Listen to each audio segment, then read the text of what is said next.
My daughter has been out of contact for the past 5 years. Tonight at 3 a.m., a mysterious man called me, his voice choking with tears. Your daughter is in danger. Your daughter. Oh, bisio aspilia spies. Before I could finish my sentence, a door slammed shut and the line was completely cut off. In the dimly lit library of the solitary mansion, my hands trembled, my seasoned lawyer instincts roaring that this was no joke. I had to uncover the truth before it was too late. This story starts quietly, but it won't leave you unchanged. One small thing before we start, drop a comment and let me know. Has anyone ever tried to come between you and family? Yes or no? I read every comment you leave. Some details are fictionalized for storytelling purposes. What matters most is the lesson this story carries. The phone rang at 3 in the morning, shattering the library silence like a gunshot. I set down my bourbon glass and stared at the screen. Unknown number. At 62 years old, after spending 3 decades winning cases in federal courtrooms, I'd learned to trust my instincts. Nobody calls at 3 a.m. with good news. Garrison Vance, I answered, sobbing. Desperate, ragged sobbing from a young man mid-20s, I guessed barely able to form words through whatever terror had seized him. Your daughter, he choked out. Your daughter is in danger. Your daughter... Who is this? I stood, every muscle in my body going rigid. Where is my daughter? There's no time. The voice dropped to a whisper. I shouldn't be... A door slammed in the background. The line went dead. I hit redial. The number rang once, then an automated voice. The number you have dialed is not in service. I tried again. Same result. Again. Nothing. My hands shook as I set the phone on the oak table where 5 generations of Vance family lawyers had worked. The mansion around me stood silent in the way it had since my wife died 3 years ago. Vast, empty waiting. I'd been alone in this house for so long that silence had become a companion. But tonight that silence felt different. Dangerous. Cassandra. I hadn't heard my daughter's voice in 1,825 days. I'd counted every single one. The stranger's sobbing echoed in my mind as I walked through the dark hallway to the east wing. My feet knew the path. Without thinking, I'd walked it hundreds of times over the past 5 years, always at night, always alone. The door to Cassandra's bedroom stood closed just as she'd left it. I pushed it open. Moonlight fell across furniture exactly where she'd arranged it at 17. Blue curtains she'd chosen herself, books alphabetized on shelves, her forensic science degree from Georgetown framed on the wall she'd invited me to graduation, at least. Let me sit in the back row. Didn't speak to me afterward. That was 6 years ago, before everything broke. I sat on the edge of her bed and pulled out my phone, scrolling to the last message she'd ever sent me. 3 lines, not even a phone call and email. Dad, I'm getting married next month. I've decided it's best if you don't attend. Cassandra. April 2020. I'd stood outside the church gate that day anyway, watching guests stream through the entrance of St. Catherine's in Richmond. White dress spring flowers string quartet.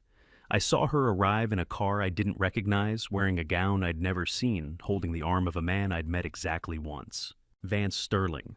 The name still tasted like poison. I'd sent birthday cards every year since. All returned unopened. I'd called every Christmas Eve. Voicemail never returned. I'd written letters explaining, apologizing, begging her to just talk to me for 5 minutes. Silence. What kind of danger required a sobbing stranger to risk everything at 3 a.m.? The question burned through my lawyer's mind, trained to see patterns, to find the thread that unraveled the whole case. A young man terrified enough to cry, desperate enough to call a number he shouldn't have. He knew something. Something about Cassandra. Something urgent enough to override his fear. But I didn't even know where she lived anymore. The wedding announcement said Richmond, but she could be anywhere now. The private investigator I'd hired 3 years ago, against every instinct that told me to respect her boundaries, had found an address, a job at a medical research firm, a life that didn't include me. I'd paid him and then deleted the file. If she wanted me gone, I'd stay gone. Except tonight someone had shattered that silence. I stood and walked to her window, looking out over the Virginia estate where she'd grown up. The gardens her mother had planted, the oak tree her grandfather had climbed, the rose bushes that bloomed every spring, whether anyone was here to see them or not. "Where are you, sweetheart?" I whispered to the empty room. The last time we'd actually really spoken face to face was April 2019, the charity gala where she'd introduced me to him, Vance Sterling, 28 years old, perfect smile, expensive suit, hand possessively on her shoulder. Something in his eyes made my prosecutor instinct scream. Not something I could name, not something I could prove, just a coldness behind the charm. I'd pulled her aside that night, told her I had concerns, asked her to be careful to take her time to let me run a background check, just standard due diligence, the kind I'd done for 30 years in federal court. She'd looked at me like I'd slapped her. "You don't trust my judgment," she'd said. Quiet, deadly quiet. "I trust you. I don't trust him. You don't even know him. Cassandra, I'm asking you to wait 6 months. Let you what, Dad? Investigate my fiancé like he's a criminal. Control my life like Mom never could. Or si sai, das died." The accusation hit like a blade. My wife had died the year before, cancer slow and cruel.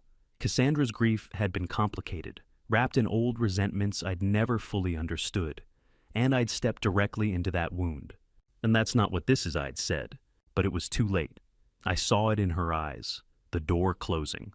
The daughter I'd raised alone after her mother's death, the brilliant girl who'd inherited my analytical mind, and her mother's fierce independence looked at me like I was a stranger. 1 month later, the wedding email. 5 years of silence. But tonight something had changed in that silence. As pale morning light touched the bourbon glass I'd left untouched in the library, a hidden memory from April 2019 surfaced, the memory of the night everything began. The night I first met Vance Sterling, the cherry blossoms were in full bloom, and I knew instantly, viscerally, that something was wrong. April 2019. The annual Vance Family Charity Gala. 150 guests scattered across the estate gardens under canopies of white and pink blossoms. My wife had been dead for a year. Cassandra had just turned 23, finishing her master's degree in forensic science at Georgetown. She'd been helping me organize the event the way she had since she was 16. I was standing near the fountain when she found me, her hand wrapped around the arm of a man I'd never seen before. "Dad," she said, and her face held the kind of radiance I hadn't seen since before her mother died. "This is Vance Sterling, the man I love." He was 28, impeccably dressed in a charcoal suit that probably cost more than most cars. Dark hair, perfect smile, the kind of handsome that belonged in cologne advertisements.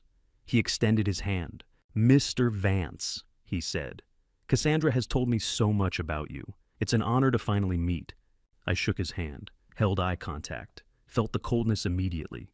Not in his grip that was firm, professional, not in his voice that was warm, respectful, but in his eyes. While his mouth smiled and his words flattered, his gaze moved past me to scan the mansion, the gardens, the oak trees planted by my grandfather. He looked at my home the way a real estate appraiser calculates value. "Welcome," I said. "Cassandra speaks highly of you." We made small talk. He worked in investment consulting, he said. They'd met at a medical research fundraiser 6 months ago. He loved that Cassandra was brilliant, driven, compassionate. All the right words, all the perfect notes. But I'd spent 30 years in federal courtrooms reading people who lied for a living, and Vance Sterling was performing. After 10 minutes, he excused himself to get drinks. I watched him walk away, watched how his eyes continued cataloging the property-counting guests, measuring wealth. "Sweetheart," I said quietly, "I just want you to be cautious." Cassandra's radiance dimmed. "You always do. I don't know him well enough yet. Let's take time to run a background check like he's a criminal? That's not what I'm saying." But it was, and we both knew it. She looked at me with something I'd never seen in her eyes before. Disappointment, hurt, the realization that her father didn't trust her judgment. "Mom always said you saw threats everywhere," she whispered. Then she walked away. That was the last time my daughter looked at me with anything like trust. How many fathers have watched their daughters introduce the man who will destroy them, and known it and been powerless to stop it? I stood in the dawn-lit library 6 years later, that memory burning like acid. The 3 a.m. call echoed in my mind, a sobbing stranger, a warning about danger, a line gone dead. I picked up my phone and tried the number again. Automated voice. "The number you have dialed is not in service." Again, same result. I called my phone company, waited through automated menus until I reached a human. "I need help tracing a call I received at 3 a.m., I said. The technician pulled up the records. "That number shows as a disposable SIM card, sir. Prepaid, already deactivated. There's no way to trace it back to a user." "Can you tell me anything about it? Only that it was activated yesterday afternoon and deactivated within minutes of calling you. Whoever used it knew exactly how to avoid being tracked. I thanked him and hung up. 7 in the morning. I stood in the kitchen making coffee I wouldn't drink, staring at nothing, trying to piece together fragments. A terrified caller, my estranged daughter, 5 years of silence that might not be silence at all. My laptop chimed. New email, unknown sender, no subject line. I opened it. 2 lines of text, no signature, no context. Meet me, Wednesday 2 p.m., Riverside Cafe, Chester. Come alone, Dr. C.B. That was all. Chester was a small town 1 hour north of Richmond, far enough for discretion, close enough to reach. The kind of place you chose when you didn't want to be seen. Dr. C.B., a medical professional, someone using only initials, someone who knew to contact me, someone who knew something. I read the message 3 times, the careful distance of it, the specific location and time, the warning to come alone. After 30 years in federal courtrooms, I'd learned to read fear in a voice, desperation in a message. This email screamed both. Whoever Dr. C.B. was, she was terrified of being traced. The disposable phone, the anonymous email, the public location an hour away. Every choice designed to create distance to avoid detection. But she'd contacted me anyway. That meant whatever she knew was urgent enough to override her fear. I checked the calendar. Today was Monday. Wednesday was 2 days away. 48 hours to wait, while my daughter faced whatever danger the sobbing caller had warned about. I stared at the screen. 2 lines from a stranger, an anonymous summons. A meeting that could be a trap, could be a hoax, could be the beginning of understanding what had happened to the daughter I hadn't spoken to in 1,825 days. I didn't reply to the email. Didn't need to. Dr. C.B. had chosen a public cafe in daylight she wanted, witnesses' safety and escape route. She'd be there whether I confirmed or not. In 30 years practicing law, I'd learned one crucial thing. The person trembling when they contact you usually holds the most dangerous truth. I closed the laptop. Wednesday, 2 p.m., Chester. I would be there. Wednesday arrived cold and gray. I drove north for an hour through Virginia countryside, my mind turning over every possibility. A trembling stranger's email. A desperate 3 a.m. call. 5 years of silence that might not be silence at all. The Riverside Cafe sat wedged between a closed pharmacy and a used bookstore in Chester's main street. Small town. Quiet. The kind of place where people noticed strangers. She was already waiting when I arrived, dark coat, trembling hands wrapped around a coffee cup she hadn't touched. I recognized her immediately, not from having met her before, but from the specific kind of fear in her eyes. The fear of someone about to destroy their own life to save someone else's. She stood when I entered. 40 years old, I guessed. Professional clothes beneath the coat. Dark circles under eyes that hadn't slept. "Mr. Vance?" she asked quietly. I nodded and sat across from her in the corner booth. Far from windows, back to the wall, she'd chosen carefully. "I'm Dr. Chloe Beck," she said, chief obstetrician at Richmond Women's Hospital. "My sister Harper Finch, she kept our mother's name after the divorce as a nurse at Richmond Fertility Specialists." I kept my face neutral. "Go on." 2 months ago, Harper came to my house at midnight. She was crying so hard she could barely speak. Dr. Beck's hands shook around the coffee cup. She told me something she'd done, something she'd been paid to do. Paid by whom? Vance Sterling. She met my eyes. "Your son-in-law paid my sister $120,000 in 6 separate transfers over 18 months. The payment started during your daughter's first IVF cycle." The cafe suddenly felt very small and very quiet. "And what did he pay her to do?" I asked, though some part of me already knew. "To swap the sperm donor sample during the second IVF cycle." Dr. Beck's voice stayed clinical precise. A doctor delivering a diagnosis. Cassandra and Vance had been trying to conceive naturally for 2 years. When that failed, they went to Richmond Fertility Specialists.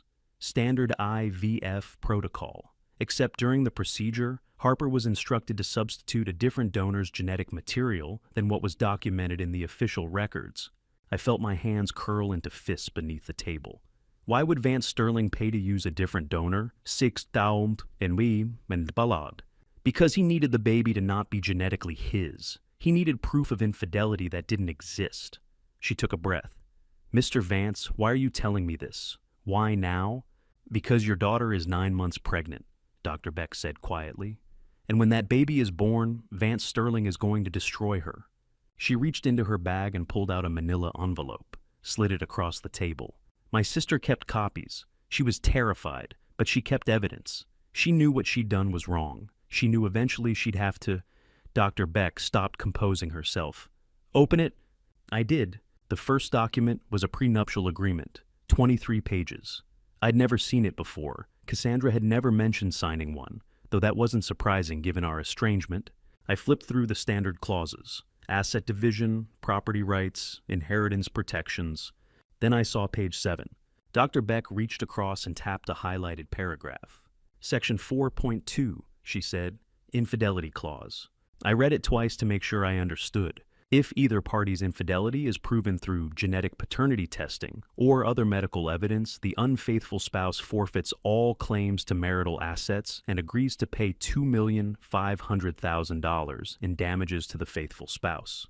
Additionally, any inheritance or family trust funds shall be redirected to the faithful spouse as compensation for breach of marital contract. 30 years in federal courtrooms, I'd seen fraud, embezzlement, conspiracy.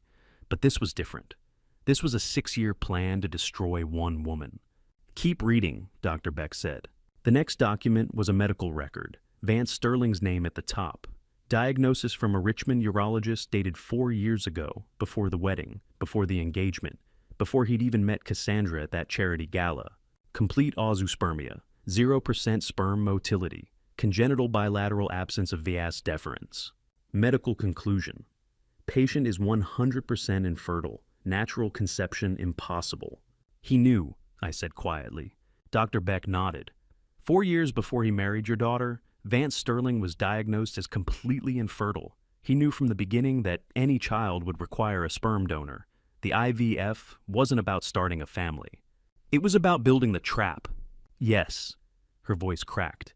He married her, made her fall in love with him, convinced her to sign this prenup, went through the motions of trying for a baby naturally, knowing it would fail, then suggested IVF, knowing he'd already bribed Harper to swap the donor sample. All of it designed so that when the baby is born, he can demand a DNA test, prove the child isn't genetically, accuse Cassandra of infidelity, invoke this clause, and take everything. I stared at the documents spread across the table, the prenup, the medical records, the bank transfers to Harper Finch. How much is at stake? Dr. Beck asked quietly. $8 million, I said. The Vance family trust, 5 generations of accumulated wealth. Cassandra is the sole heir now that her mother is dead. So he gets $2.5 million in damages plus the entire $8 million inheritance. $10.5 million total. My voice sounded distant clinical, the lawyer in me calculating while the father in me screamed, for 6 years of work. He designed this before the wedding, before the engagement, before the charity gala, where I'd shaken his hand and felt the coldness in his eyes. He'd researched my family, found Cassandra, learned about the inheritance, built a plan so meticulous, so patient, that it had taken 6 years to spring. I looked down at the prenuptial agreement Dr. Beck had spread across the cafe table. Page 7, bottom right corner, my daughter's signature, round, confident, trusting handwriting. Vance Sterling dated April 2020, just 3 days before her wedding. She'd signed her own trap without knowing it existed. Leaving the Riverside Cafe, I gripped the steering wheel tightly on my drive back to Richmond, unable to shake the image of the trap my daughter had signed. Then I gathered the documents, walked to my car, and started the hour-long drive back to Richmond. The road gave me too much time to think, and suddenly a memory I'd dismissed years ago surfaced with perfect, terrible clarity. October 2018. 6 months before the charity gala, where I'd first shaken Vance Sterling's hand. I'd been at my law office downtown, the one I'd closed 3 years ago, after my wife died, when I'd retired from federal practice. It was late afternoon. My assistant had already gone home. The phone rang. Garrison Vance speaking. Mr. Vance, my name is Michael Ross. I'm a freelance journalist working on a piece about generational wealth in Virginia. Young voice, professional, polite. I was hoping to ask you a few questions about your family's estate. I'd done interviews before, public interest pieces about historic Virginia families. Nothing unusual. What would you like to know? I'd asked. The Vance family estate has been in your family for 5 generations, correct? That's right, since 1847. And the current property includes the original mansion, approximately 200 acres, and various investment holdings. Approximately, yes. How is the inheritance structured? Does it pass to a single heir, or is it divided among descendants? I'd answered, told him about the family trust, about how it passed undivided to the eldest surviving child of each generation. Standard estate planning for families trying to preserve wealth across centuries. And your daughter Cassandra is the sole heir now that your wife has passed. Yes. What protections are in place to ensure the estate remains in the family if she marries? I'd explained prenuptial agreements, legal structures, asset protection strategies, all routine information, all public record if you knew where to look. Thank you, Mr. Vance. This has been very helpful for the article. The call had lasted maybe 15 minutes. I'd never seen an article, never thought about it again. Until now. Driving through Virginia darkness, my hands gripped the wheel hard enough to hurt. How does a predator choose his prey? He studies them first, learns their wealth, their vulnerabilities, their legal structures, maps out every detail before ever saying hello. There had never been a freelance journalist named Michael Ross. It had been Vance Sterling. 6 months before meeting my daughter at a charity gala, she'd helped organize a gala whose guest list I'd probably discussed in interviews or public records he'd called me directly. Asked me to explain exactly how to steal my family's fortune. And I'd told him. Every detail, every protection, every legal structure he'd need to understand to build the perfect trap. He knew about the money before he knew my daughter's name. I pulled into the mansion driveway just after dark. Didn't go to bed.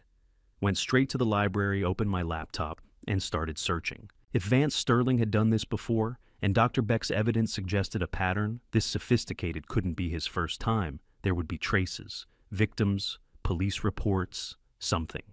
I searched his name first. Nothing. Then I tried variations. Vance S. Sterling. V. Sterling.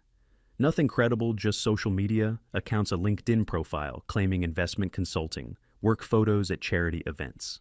I changed approach, searched for patterns instead of names. Boston, financial fraud, disappeared boyfriend, wealthy victim. 3 pages into the results I found it. A tabloid article from January 2017, small headline, bad photograph. This Back Bay woman reports $350,000 loss after boyfriend vanishes. Police investigating. I clicked through. Valerie DuPont, 40 years old at the time, had reported her boyfriend of 18 months missing, along with $350,000 from her investment accounts. She'd met him at a fundraiser. He'd worked in finance. They'd moved in together. She'd trusted him with access to certain accounts for estate planning purposes. One morning, she'd woken up to find him gone. Money gone, no note, no explanation. Just empty closets and empty accounts. Boston police had opened an investigation. The article mentioned they were gathering evidence, interviewing witnesses, tracking financial transactions.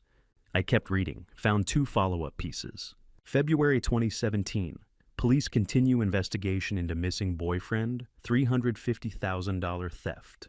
March 2017, nothing. I searched for more recent articles, found one from April 2017, buried in the local news section. DuPont investigation, quietly closed, no charges filed. The article was 3 paragraphs. Authorities had opened the case in January, gathered evidence for 3 months, then the investigation was quietly closed. No arrests, no explanation. Case sealed by order of the district attorney's office. Valerie DuPont had declined to comment. I searched for the suspect's name in the original articles. Never mentioned. The photo they'd included was deliberately obscured, pixelated face, blurred features. But the physical description was there. Male, late 20s, dark hair, finance background, charming, well-dressed, met victim at charity fundraiser. 3 months of investigation, then nothing. Cases don't just close themselves. I'd worked in federal courtrooms for 30 years.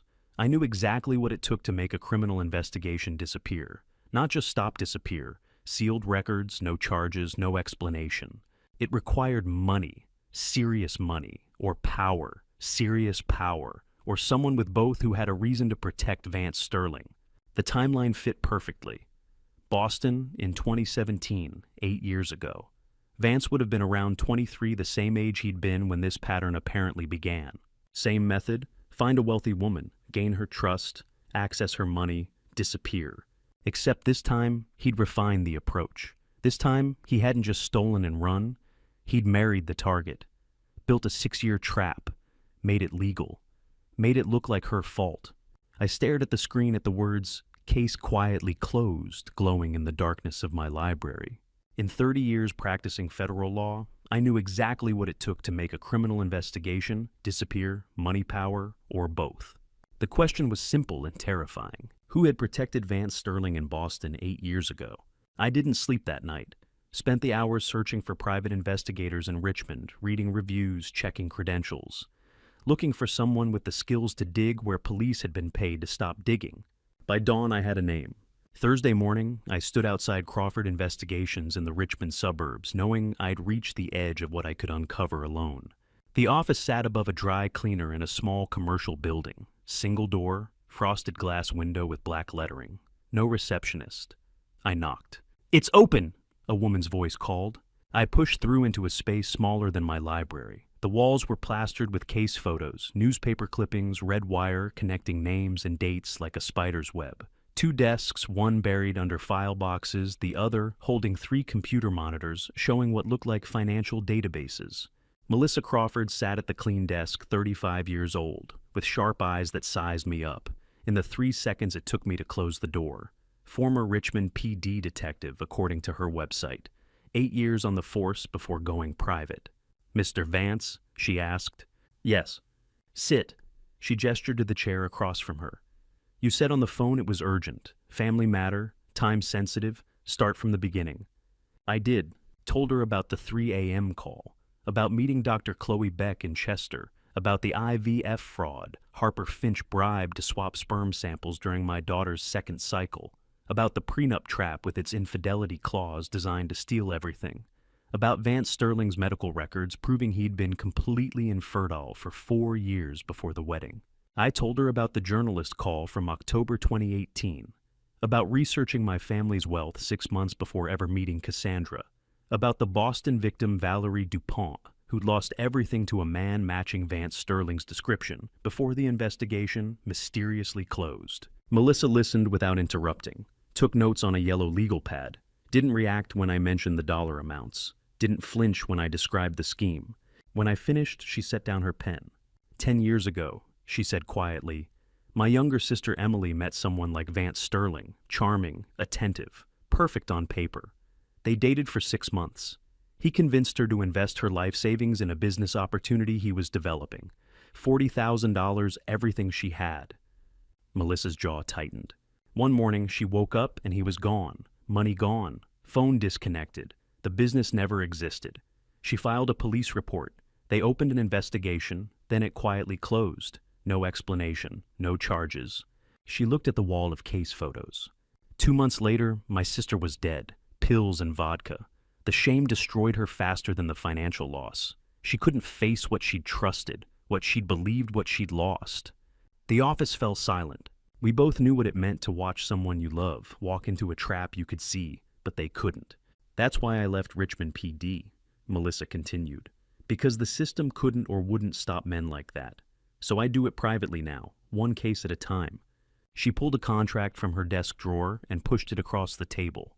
I need full access, she said. Bank records, phone records, emails, anything you have on Vance Sterling. Anything Dr. Beck gave you. Anything you found on your own. I work fast, but I need everything. I signed without reading it. Melissa raised an eyebrow. Most clients ask about the fee before signing. This is my daughter. She nodded slowly. Then we don't have time to waste. I'll start with digital forensics, phone records, financial transactions, the electronic trail he thinks he's hidden. These men are meticulous, but they're not perfect. There's always a crack somewhere. How long? I asked. It'll give me a week, maybe 10 days. I'll need to... My daughter is due in 3 weeks, I said. Maybe less. Melissa stopped. She's 9 months pregnant. Yes. And when the baby is born, Vance Sterling will demand a DNA test to prove it's not genetically his. Exactly.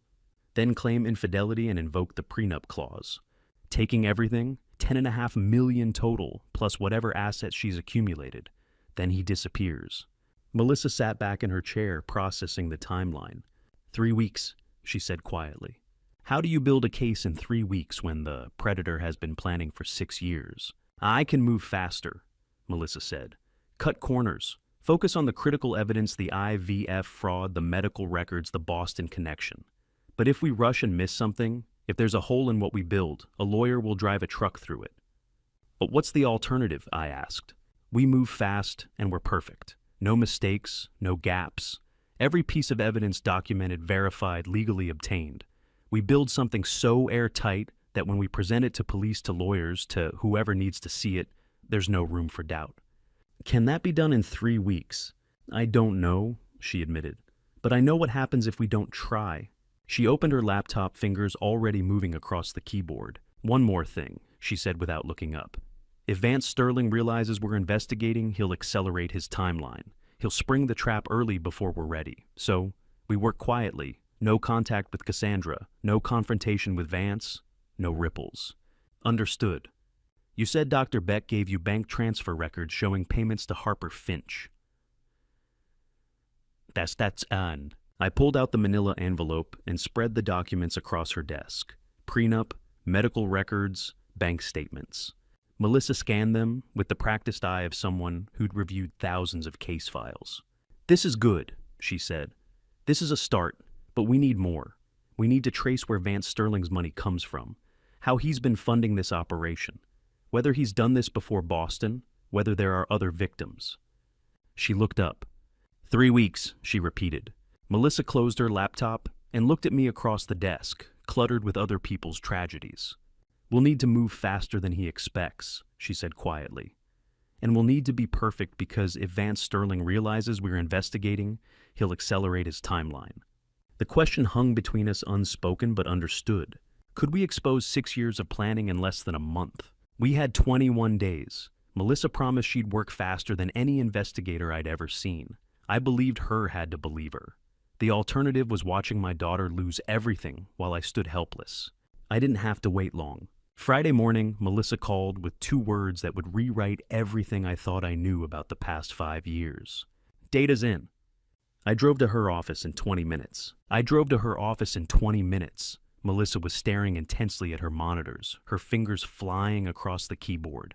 I started digging into Vance's digital footprint and communication logs, she said, turning a screen toward me. Look at this. He installed a high-end message spoofing software on both your phones 5 years ago. It explains the silence. And you thought she wanted nothing to do with you. Melissa's voice was gentle but firm. That's what Vance Sterling designed. Complete isolation, manufactured silence. He didn't just separate you physically, he made you both believe the other had chosen the separation. I thought of the nights I'd stood in Cassandra's empty bedroom, wondering what I'd done wrong. The Christmases I'd called her number, knowing she wouldn't answer, but trying anyway. The cards I'd sent that came back unopened. She'd been doing the same thing, reaching for me, while Vance Sterling's software swallowed every attempt. Can this be proven in court? I asked. With the carrier data and the software forensics, yes. It's documented, time-stamped, admissible. Melissa closed that screen and opened another. But there's more. She pulled up medical records. I recognized the Richmond Fertility Associates letterhead. Vance Sterling's patient file. Took some creative sourcing to get this, and I'd rather not explain how, but it's verified. She highlighted a diagnosis dated March 2020. Complete male infertility. Azoospermia. 0% sperm motility. Irreversible condition. Genetic cause. Documented 5 years ago. I leaned closer to the screen, reading the clinical language that spelled out medical certainty. Vance Sterling could never father a child naturally. Ever. The diagnosis was absolute. When did he suggest I VF to Cassandra? I asked, though some part of me already knew. Melissa checked her notes. September 2023, 3 years after this diagnosis, during which he pretended they were trying naturally. 6 months. He'd known for half a year that conception was impossible without a donor, had sat with that knowledge, had planned, had decided exactly how to weaponize it. He didn't want a child, Melissa said quietly. He wanted evidence, a baby whose genetics could be tested, a donor situation he controlled, proof he could manufacture and present as adultery. He used her dream of becoming a mother as the trap. Yes, I thought about Cassandra at 28, wanting children, trying naturally for years, while her husband secretly knew it was impossible, the hope that must have lit up when he suggested I IVF. the trust she must have felt that he was committed to building a family with her. He turned her hope into a weapon. First cycle failed, probably by design. Second cycle, Harper Finch swaps the donor sample per Vance's instructions. And the moment that child is born, I said, Vance demands a DNA test, proves the baby isn't genetically his, accuses Cassandra of infidelity, invokes the prenup clause.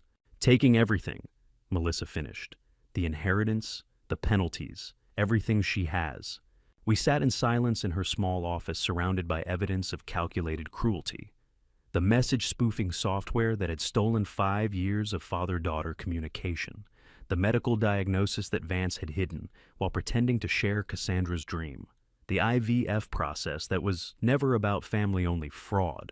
She went through 2 years of thinking her body had failed her, I said quietly. Every month, every failed attempt, all of it theater he designed from the beginning. And she had no idea, Melissa said.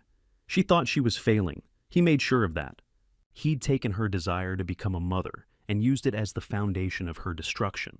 Understanding cruelty and stopping it required different tools. Melissa and I now had the evidence of what Vance had done. We needed the evidence of how. That meant talking to the person whose guilt had been eating her alive for months. The parking lot behind the shuttered shopping mall was empty except for 2 cars and the weight of a confession that had been destroying someone for months. Harper Finch arrived 10 minutes before sunset. I watched her park 3 spaces away from my car engine, running for a full minute before she turned it off. When she finally stepped out, I understood why Dr. Beck had called her sister's condition critical. 30 years old with dark circles so deep they looked like bruises, trembling hands, the kind of exhaustion that comes from carrying guilt you can't set down. She walked to my passenger door. I unlocked it. She got in without a word. "Mr. Vance," she said quietly, "your investigator said you wanted to hear it from me directly." "I do." Harper stared straight ahead through the windshield at the empty lot, the closed stores, the failing light. 10 months ago, Vance Sterling came to Richmond Fertility Specialists. I was working intake that day. He asked to speak with me, privately said it was sensitive. We went to one of the consultation rooms. Her voice was flat, clinical, like she'd rehearsed this 1,000 times in her head. He said his wife carried genetic risks, said he needed to protect their future child, said he wanted to use a different donor than what would be in the official records for privacy reasons for safety. He offered me money. "How much?" I asked. $120,000. She said the number without inflection. In 6 separate transfers over 18 months, 7,000, 10,000, 5,000, 15,000, 8,000, then 75,000 at the end. Why the separation? So it wouldn't trigger automatic bank reporting. He was careful, said he'd done this before, knew how to avoid attention. I filed that detail away. He'd done this before. Well, what did he want you to do? I asked, though I already knew. If they swap the sperm donor sample during your daughter's second IVF cycle, replace the designated donor's genetic material with a different sample he provided. Make sure the paperwork didn't reflect the change. Whose sample did you use? Lucas Thorne, a registered donor. Vance paid him $50,000 separately for his cooperation and silence. She finally turned to look at me. Her eyes were hollow. I was drowning in student debt. My mother needed surgery we couldn't afford. I told myself it was harmless, just switching one anonymous donor for another. The baby would still be healthy. Your daughter would still get what she wanted. But that's not why he wanted it done, I said. No, Harper's voice cracked. I didn't know about the prenup until 3 months ago. Vance came in for a follow-up consultation about the pregnancy timeline. He left his briefcase in the room. I was cleaning up and found a page that had fallen out. She pulled out her phone, showed me a photo she'd taken. A photocopy of page 7 from Cassandra's prenuptial agreement, the infidelity clause, the penalties, the inheritance forfeiture. That's when I understood what I'd done. I hadn't helped him protect a child.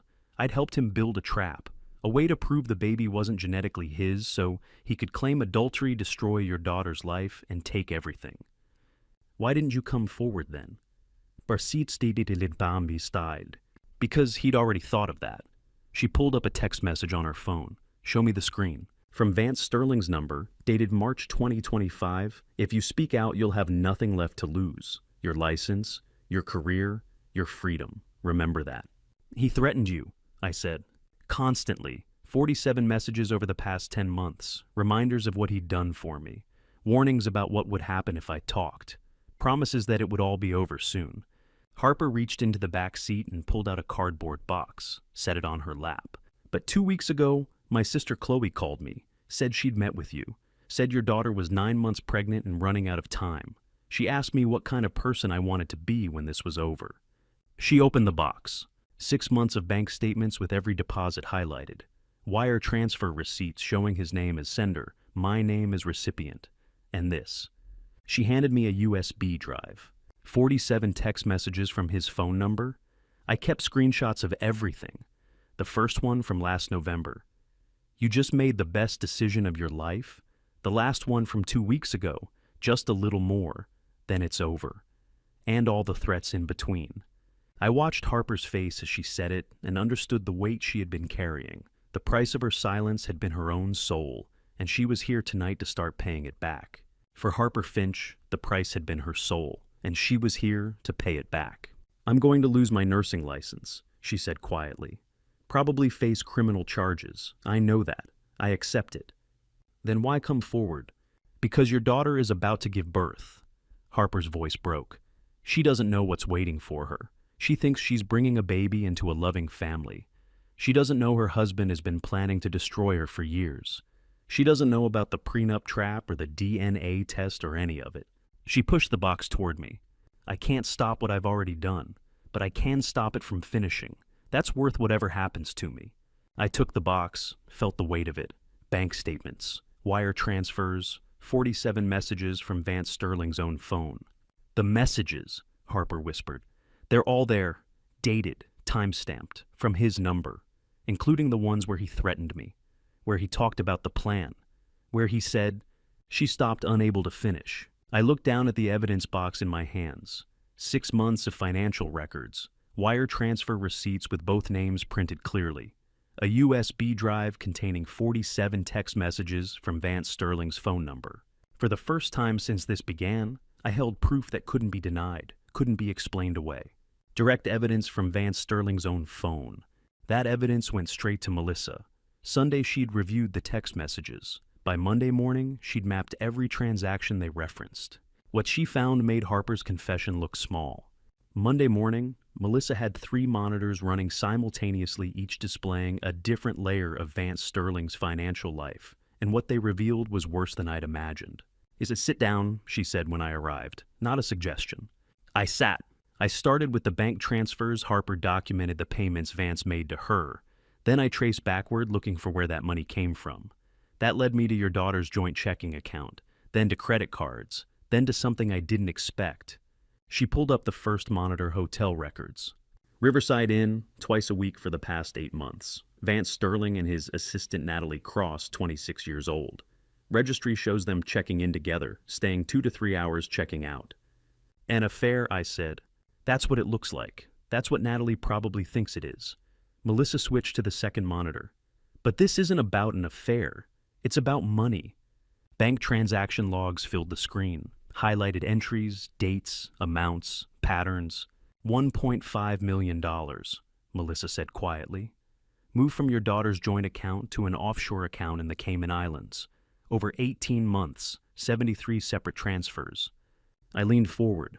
Through Natalie's personal checking account.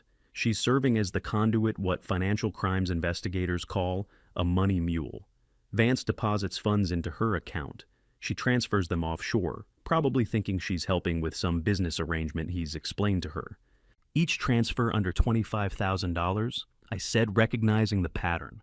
Exactly, the federal reporting threshold. Anything $25,000 or higher triggers automatic IRS notification. Vance kept every single transfer below that line. 73 transactions, 18 months, each one precisely calculated to stay invisible. Melissa pulled up phone records. Text messages between them show Natalie has no awareness she's committing a federal felony. She thinks the relationship is genuine. She thinks the financial transactions are legitimate business. Meanwhile, Vance is systematically draining your daughter's assets and moving them beyond legal reach. I stared at the numbers. 73 transfers, $1.5 million, laundered through a 26-year-old woman who believed she was in a relationship. Does Natalie know about the prenup trap? I asked. No evidence she does. She's a victim too, just a different kind. Melissa switched to the third monitor. But there's more. I ran Vance Sterling's credit reports, bank statements, and transaction history going back 3 years. Found something that explains the desperation behind all of this. The screen showed gambling websites, online sports betting platforms, private poker game ledgers. $650,000 in gambling debts, Melissa said, accumulated over 3 years. Online betting private poker games with very dangerous people. He's been losing consistently, borrowing from progressively worse sources to cover previous losses. She pulled up another window. And to cover those gambling debts, he's been embezzling from his own clients. He works as an asset manager, handles investment accounts for retirees' families, people who trusted him with their life savings. The spreadsheet showed client names I didn't recognize, amounts ranging from $1,000 to $3,000. Transaction after transaction. $250,000 total, Melissa continued. Stolen over 18 months, small amounts at a time. 1,000 here, 3,000 there, just below the thresholds that would trigger compliance reviews. He's been stealing from people who can't afford to lose it. She leaned back in her chair. Added up.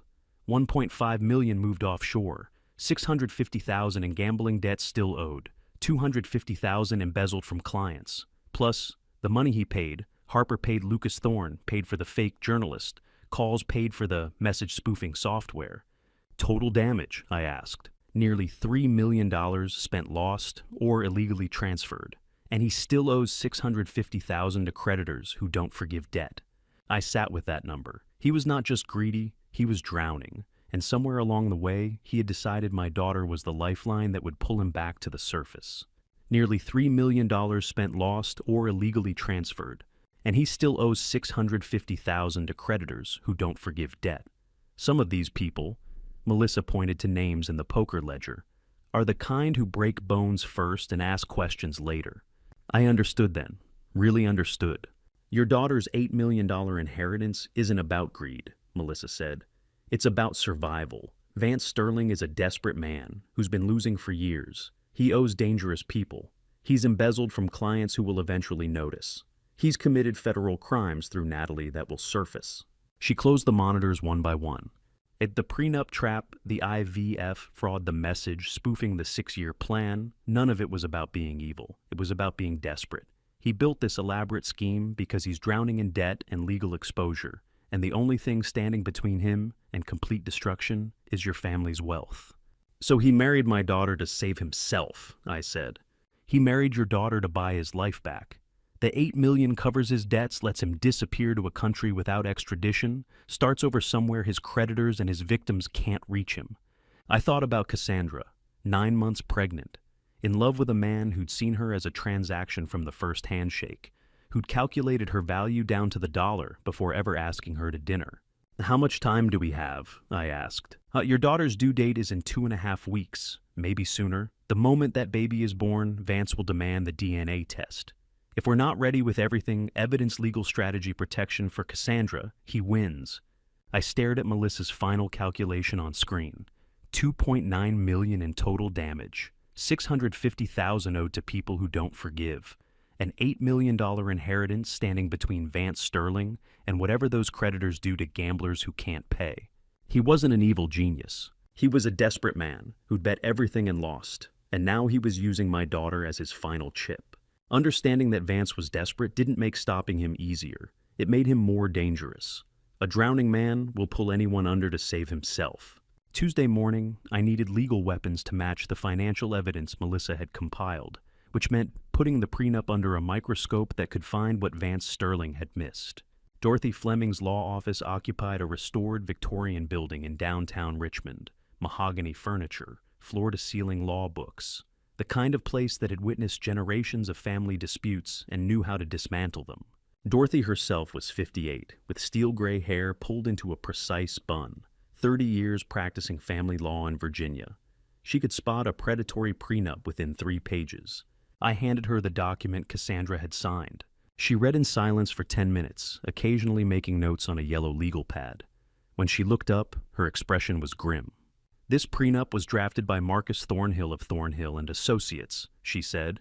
I know his work. He's meticulous, expensive, the kind of lawyer you hire when you want something that will hold up under aggressive challenge. What's wrong with it? Nothing's wrong with it from a technical perspective. That's what makes it dangerous. She flipped to page 7. But I recognized his firm's name, so I checked my records. Marcus Thornhill's office called your old law practice in October 2018. Asked detailed questions about estate planning for traditional Virginia families with generational wealth.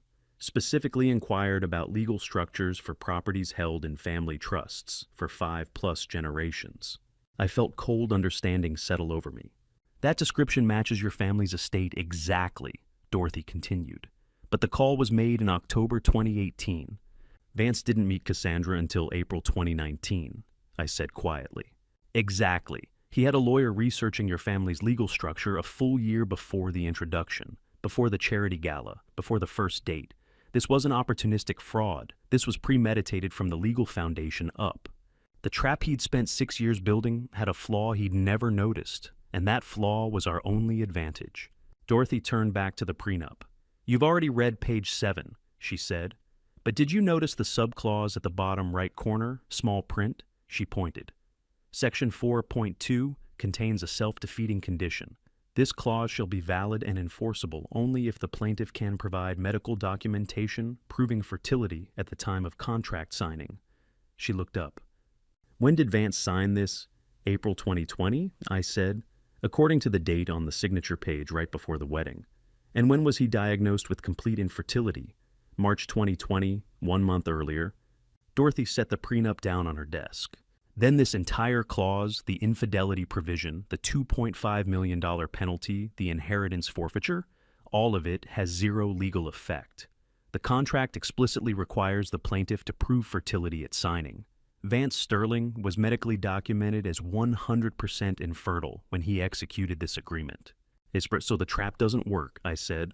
The trap never worked. Either Vance didn't read the fine print Thornhill included, or he didn't understand its legal implications. He built his 6-year plan on a foundation that doesn't exist. I felt something close to relief. Not complete, Vance could still cause damage, could still hurt Cassandra, even without the prenup. But this was leverage. This was a weapon. Can we use this in court? I asked. Absolutely. The moment Vance tries to invoke the paternity clause, we present his medical records from March 2020. The clause self-destructs. But legal protection wasn't enough. We needed criminal consequences, which meant involving the FBI. The name Melissa gave me was Agent Brooks' Financial Crimes Division. His voice on the call was the voice of someone who had spent decades watching men like Vance Sterling believe they were untouchable. Mr. Vance, Brooks said when the line connected. Ms. Crawford briefed me on the situation. I need to tell you we've had Vance Sterling on our radar for 6 months. Suspected embezzlement from his asset management clients. But we didn't have enough evidence for warrants. If what you're describing is accurate, we can move immediately. Everything can be documented, I said. Bank statements, wire transfers, text messages from his phone, witness testimony. What's the timeline for building a federal case? Melissa asked. Brooks was silent for a moment. 8 weeks minimum, he said finally. You're talking about international accounts, fake passport, multiple jurisdictions. We need to coordinate with Cayman Islands. Authorities verify the offshore transfers, build a chain of evidence that will hold in federal court. If we rush it and leave holes, he walks. How do you build an 8-week case in 3 weeks when the stakes are a newborn child and $8 million? My daughter is due to give birth in 3 weeks, I said. Maybe sooner. The silence on the line was heavy. Then we have a problem, Brooks said quietly. If we open an investigation now, we need to move carefully. Vance Sterling is sophisticated. If he detects surveillance phone taps, financial monitoring witness interviews, he'll run. You mentioned a fake passport and tickets to Brazil. Purchased 6 weeks ago, Melissa confirmed.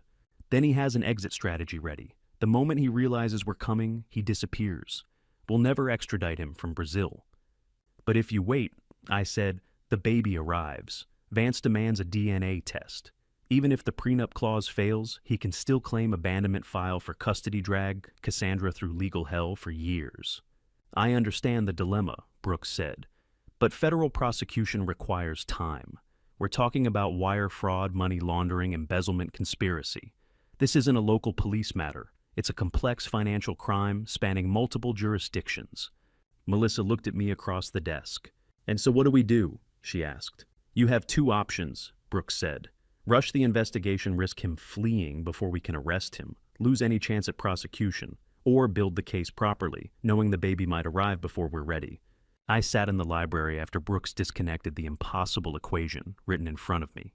8 weeks to build a case that would hold in federal court. 3 weeks until my daughter gave birth and Vance Sterling's trap became real. Melissa looked at me across the desk. There's no way to do both, she said quietly. We'd have to choose perfection or speed, and either choice could destroy everything. The impossible choice, perfection or speed, turned out not to be a choice at all. Because while Melissa and I debated timelines, new evidence arrived that changed everything. I drove to Crawford Investigations as soon as she called. DHS flagged a passport application 3 months ago, Melissa said, pulling up the file on her monitor. Part of their routine fraud monitoring. Name on the application, Robert Mitchell. She turned the screen toward me. The photo showed Vance Sterling's face, unmistakably him. Same dark eyes, same calculated smile, different name. Issued through a document fraud network, Melissa continued. Professional quality, would pass inspection at most international checkpoints, cost him probably $15,000. When does he plan to use it? I asked. She pulled up a second document, airline reservation. He's giving himself time, I said. Exactly. Baby arrives late May. He executes the DNA test, proves it's not genetically his, invokes the prenup, claims the inheritance liquidates whatever he can access. Then, 4 weeks later, he disappears before the legal system can respond. One-way ticket, no return. He never planned to stay for the child he'd spent 6 years creating. He's not going to raise that baby, Melissa said. He was never going to raise it. The child was always just the mechanism. I stared at the screen. Fake passport, one-way ticket. A man who'd spent 6 years building a family only to destroy it for money and vanish to another hemisphere. June 30th becomes his deadline. I said, everything has to happen before then, which means we have until late May to stop him, when the baby arrives and he makes his move. The evidence was mounting, but we needed everything documented, organized, ready for prosecution or confrontation or whatever this became. Monday evening, Harper Finch texted that she had something to deliver. I drove back to the same parking lot. She was already waiting beside her car, holding a cardboard archive box, not the manila folder from our first meeting, but something far more substantial. I spent the week organizing everything, she said, setting it on the hood of my car.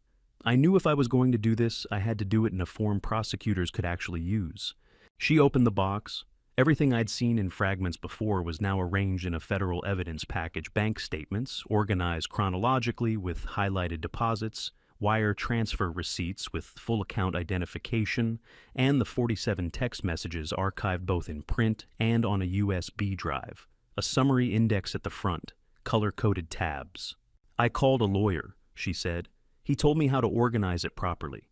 I looked at the index, everything documented, everything dated, everything ready. Oh, will you testify? I asked. Yes, wherever you need me. I took the box. The difference between the first meeting and this one was not the information I already knew what was inside.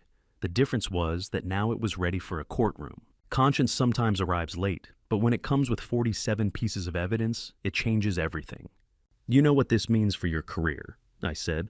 I know. I'll lose my nursing license, probably face criminal charges, federal conspiracy, wire fraud, whatever they decide to charge me with. She looked at me steadily. But your daughter is 9 months pregnant. She doesn't know her husband has been planning to destroy her for 6 years. She doesn't know about the fake DNA results or the offshore accounts or the Brazil ticket. Harper closed the box. That matters more than my nursing license. She's about to give birth to a child conceived through fraud I committed. The least I can do is help stop the man who paid me to do it. She pushed the box toward me. Everything's in there. Bank records, wire transfers, text messages, timeline. I even included the consultation room records showing when Vance scheduled appointments, when he was alone with me, when the payments aligned with the IVF cycles. Will you testify? I asked. Yes, in front of the FBI, in court. Wherever you need me. I'll tell them everything I did and why I did it and who paid me to do it. I took the box, felt the weight of it. 6 months of documented conspiracy. 47 messages from Vance Sterling's own phone. Complete evidence archive prepared by someone who understood she was destroying her own life to save someone else's. The baby shower is in 13 days, I said. Harper nodded. Then you don't have much time. I drove back to the mansion with Harper's evidence box in the passenger seat and Melissa's DHS printouts in my briefcase. Fake passport, Brazil ticket, 47 text messages, 6 months of wire transfers. We had everything we needed to prove Vance Sterling's conspiracy. The baby shower was 13 days away. 13 days to decide whether we waited for the FBI's 8-week timeline or moved now with what we had. 13 days to choose between building a perfect federal case and protecting my daughter before it was too late. 13 days until everything came to a head. Those 13 days started moving faster than I wanted. We had the evidence. We had the timeline. What we didn't have was certainty about whether Vance suspected we were coming for him. The answer arrived Thursday afternoon. I heard the doorbell ring and looked through the window to see the man who'd spent 6 years planning to destroy my family standing on my porch holding white roses. Vance Sterling, impeccably dressed in a charcoal suit that probably cost more than most people's monthly rent. Perfect smile, warm eyes that didn't reach the calculation behind them. I opened the door. "Mr. Vance," he said, extending the bouquet. "I know we haven't always seen eye to eye, but with the baby coming soon, I thought it was time we put the past behind us for Cassandra's sake. 30 years in federal courtrooms taught me how to keep my face calm when my blood was boiling." "That's thoughtful of you," I said, taking the flowers. "Please come in. Can I make you some tea?" His smile widened. "I'd like that." I led him to the living room, made tea from my grandmother's china service, poured carefully. Sat across from the man who'd orchestrated a 6-year conspiracy and pretended we were family. We talked for 40 minutes. On the surface it was pleasant, cordial. He asked about my health. I asked about Cassandra's pregnancy. We discussed potential baby names, weather, post-birth plans. All the small talk that people who don't trust each other use to fill silence. But I watched his eyes. They moved constantly, scanning the room, taking in details, the antique furniture, the family portraits on the walls, the grandfather clock in the corner, the bookshelves. He was cataloging, assessing, calculating value the way he had at the charity gala 6 years ago. "Family is so important," Vance said, setting down his teacup, "especially now with the baby coming. I'm glad we had this opportunity to reconnect before everything changes." "I couldn't agree more," I said. He stood to leave, shook my hand. The grip was firm, confident, the grip of someone who thought he was winning. "Thank you for the tea and for hearing me out." "Of course." I walked him to the door, watched his black Audi pull out of the circular driveway, watched until the taillights disappeared down the tree-lined road. Then I pulled out my phone and called Melissa. "He just left," I said. "Come now." She arrived 15 minutes later, carrying a black case I didn't recognize. "RF scanner," she said, opening it to reveal equipment that looked like something from a spy movie. "Radio frequency detector. If he planted listening devices, this will find them." "You think he bugged my house during a 40-minute tea conversation?" "I think a man who spent 6 years planning this doesn't make courtesy calls." She was right. Melissa started in the living room where we'd sat, moved the scanner slowly across the furniture, the walls, the decorations. The device stayed silent until she reached the air vent near the ceiling. "Beep." "Here," she said quietly. "Living room vent, professional grade." She continued through the house. Kitchen beep behind the coffee maker, library beep inside my desk lamp, hallway beep behind the family portrait frame, master bedroom beep behind the mirror, small study beep in the bookshelf. 6 devices total. Melissa laid them out on the library table. Tiny, professional, voice-activated. "These are high-end surveillance equipment," she said, her face pale. "Probably activated by sound transmit to a remote receiver, range of several hundred feet. He's been listening to everything." "How long have they been here?" I asked. "Could have been installed today during the visit. Could have been placed weeks ago by someone with access to the house. Either way, they're live now." I stared at the 6 tiny devices. Thought about every conversation Melissa and I had in this house over the past 2 weeks, with Dorothy, with Agent Brooks on speakerphone, every plan we'd discussed, every strategy we'd developed. "He's heard everything," Melissa said quietly. "Every conversation about the evidence, about Harper's testimony, about the FBI timeline. He knows we're investigating him. What's the advantage in knowing your enemy is listening? You control what he hears. Leave them where they are, I said. Melissa looked at me like I'd lost my mind. What? Put every single one back, exactly where they were. Garrison, if these stay active, he'll hear everything we... That's the point, I interrupted. He wants to listen. Fine, let's give him something to hear. Understanding dawned across her face. You want to run a disinformation campaign, she said slowly. Make him think he's winning. If Vance believes we're struggling, believes the investigation is failing, believes he has time, he stays. He doesn't flee to Brazil early. He doesn't change his plans. He gets comfortable. And comfortable men make mistakes. Exactly. Melissa picked up the first device, the one from the living room vent, turned it over in her hands. What do we feed him? She asked. Doubt, frustration, dead ends. We stage conversations about how the evidence isn't strong enough, how the FBI needs more time we don't have, how Harper's testimony might not hold up, how we're running out of options. Make him think the trap is failing before it can spring. Make him think he's won. Melissa looked at the 6 devices, then at me. This is dangerous. If he realizes we're playing him, he won't, because we're not going to overplay it. Just enough doubt, just enough apparent weakness, enough to keep him here, keep him confident, keep him following his original timeline instead of accelerating. She carefully replaced the first device in the living room vent, then the second in the kitchen, the third in the library lamp, the fourth behind the portrait, the fifth behind the bedroom mirror, the sixth in the study bookshelf. When she was done, she looked at me with something close to admiration. You want to make him think he's winning, she said. I nodded. Vance Sterling thought surveillance gave him power, thought listening to our conversations put him ahead of the game. Making Vance think he knew our moves meant giving him a performance worth believing. Monday evening, Melissa and I prepared our script. We sat in the library, the room with the listening device hidden inside the desk lamp. Melissa had her laptop open case files spread across the table. We both knew Vance was listening somewhere, probably in his car or home office headphones on recording every word. Time to give him what he wanted to hear. I'm worried we're missing something. I said loud enough for the device, but natural enough to sound unrehearsed. The forensic timeline doesn't line up the way I thought it would. Melissa played her part perfectly. What do you mean? The IVF records. The dates Harper gave us, are we sure we interpreted them correctly? What if the second cycle wasn't when the swap happened? You think we got the timeline wrong? I rubbed my face, performing exhaustion. I don't know. I thought I understood the medical documentation. But now I'm second-guessing everything. Every sentence was calculated theater. Every pause is deliberate. What about the prenup? Melissa asked. Dorothy said the fertility clause invalidates it. Maybe. Or maybe we're reading too much into fine print that won't hold up in court. I've seen contracts with similar language upheld despite technicalities. So you're reconsidering the legal strategy. I'm reconsidering whether we have enough. The FBI says 8 weeks. Cassandra gives birth in less than 3.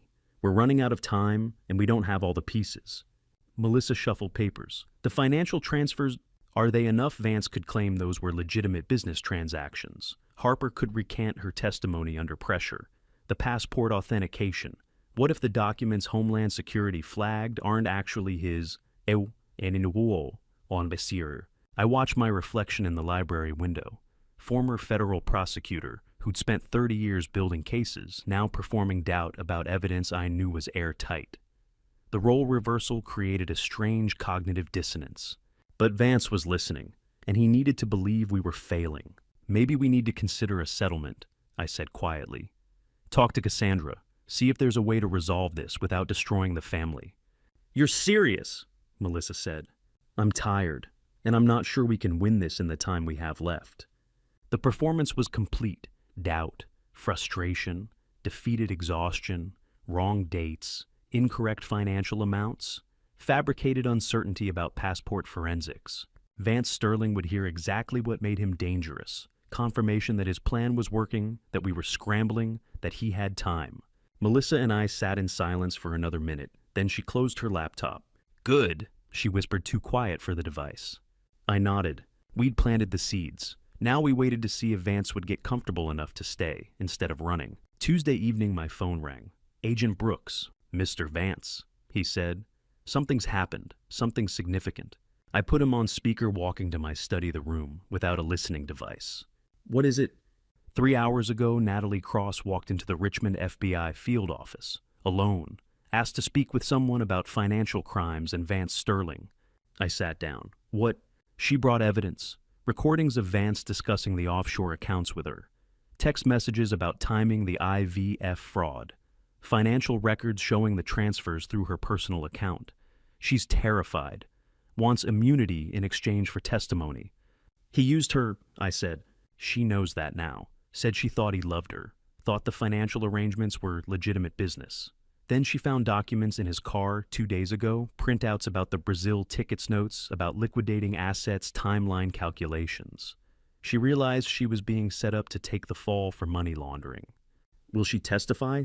She already started, gave us 3 hours of recorded statement. Her cooperation fills every remaining gap in the case.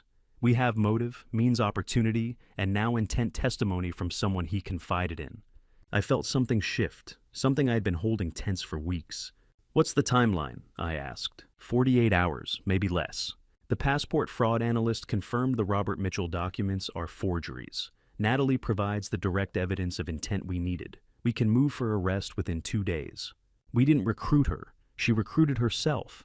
The performance Melissa and I had staged in the library would keep Vance complacent. He'd heard us doubt the evidence question the timeline considers settlement. He'd think he was winning, while the FBI closed the net around him. The disinformation worked, I said. Keep it up, Brooks replied. If Vance suspects we're moving, he could flee early. The Brazil ticket is for June, but he has the passport now. We need him comfortable until we're ready. Understood. Your daughter's baby shower is this weekend, correct? When the school departments disposed. Saturday. That gives us 5 days. We'll be ready. After Brooks hung up, I sat in silence holding the phone. Thought about Cassandra at 29, standing in some lawyer's office signing a prenuptial agreement Vance had engineered. Unknowingly pregnant with an IVF embryo she'd never consented to. Trusting the man who was building her destruction. The rage that had fueled my investigation for weeks. The cold fury that had driven me through late nights of evidence review, through meetings with terrified witnesses, through watching my daughter's marriage, knowing what hid beneath it, that rage transformed into something steadier. Certainty. Justice was close enough to touch now, not abstract, not eventual. 48 hours. I called Melissa. Brooks just called, I said. Natalie Cross went to the FBI 3 hours ago. Brought recordings, texts, financial records. Wants immunity for testimony. She flipped, Melissa said quietly. She flipped, and Brooks says they can arrest him in 48 hours. Everything's in place. Silence on the line. Then Melissa laughed short, slightly disbelieving. We're actually going to win this, she said. I heard the certainty in my own voice when I answered. Yes, we are. For the first time since finding that prenup 6 weeks ago, I allowed myself to believe it. With Natalie Cross's cooperation secured by the FBI, the countdown to Saturday's baby shower felt real. It was time to make the call I had avoided for 5 years. Wednesday evening, 2 days before the baby shower, I sat in my library staring at my phone contact list, scrolled to the name I'd saved 1,825 days ago. Cassandra, daughter. I pressed call. 3 rings. My heart hammered. Then her voice. It's Dad. Not hostile. Not cold. Cautious, yes, but underneath the caution, hope. Dad, is that really you? Sweetheart, I said, and my voice cracked on the word. I've missed you every single day. Silence, then a soft sob. I miss you too, Dad. We talked for 20 minutes.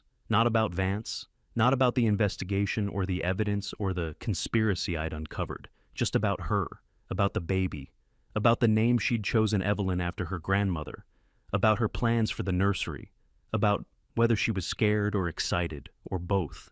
I want to host the baby shower, I said, at the mansion, the way Grandma used to do for the family.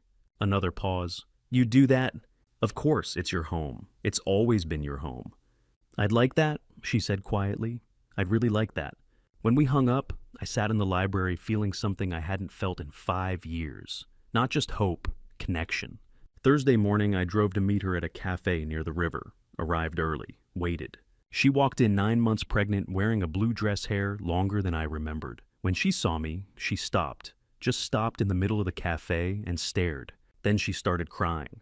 I stood. She walked over, didn't say anything, just stepped into my arms. First hug in 5 years. She was warm and solid and very, very pregnant. My grandchild was right there between us, a presence I'd never felt before. "I'm so sorry, Dad," she whispered. "For all of it, for the wedding, for the silence, for everything." "You don't need to apologize for anything," I said. We sat, ordered coffee decaf for her, talked about becoming a grandfather, about her childhood at the mansion, about memories from before everything broke. She asked if I was okay, really okay. I watched her face, 29 years old, 9 months pregnant, asking if I was okay. And I realized I'd missed the entire pregnancy. Every kick, every ultrasound, every moment of wonder and fear and anticipation. But she was here now. That had to be enough. "I'm okay," I said. "I'm preparing to be a grandfather. That's the best I've been in years." She smiled, reached across the table and took my hand. "Are you okay?" I asked. "Really okay?" Her smile faltered for just a second. "I think so. It's been complicated, but the baby's healthy. That's what matters." I wanted to tell her everything right then, about Vance, about the trap, about the FBI moving in tomorrow, but the cafe was public, the timing was wrong, and she looked so peaceful sitting there with her hand on her belly that I couldn't bear to shatter it yet. 24 more hours, then she'd know everything. Before I tell you what Cassandra discovered that evening, the detail that would force my hand, I need to ask, are you still with me? Comment A, if you think she should have been told immediately, or B, if waiting was the right call. Add one reason in 5 to 10 words so I can understand your thinking, because what happens next changes the timeline completely. Please note some details ahead are adapted for narrative flow, but the emotional truth is what matters. If dramatized storytelling isn't for you, you're free to stop here. Thursday evening, Cassandra was alone in her apartment. Vance was at a business meeting, or so he'd said. She was reviewing their joint bank account statement, something she did monthly, keeping track of expenses as the baby's arrival approached. That's when she saw them. Small transfers, dozens of them, over 18 months. Amounts ranging from $1,000 to $3,000, all going to accounts she didn't recognize. She stared at the statement, tried to remember authorizing any of these transactions. Couldn't. She called the bank. "This is Cassandra Sterling.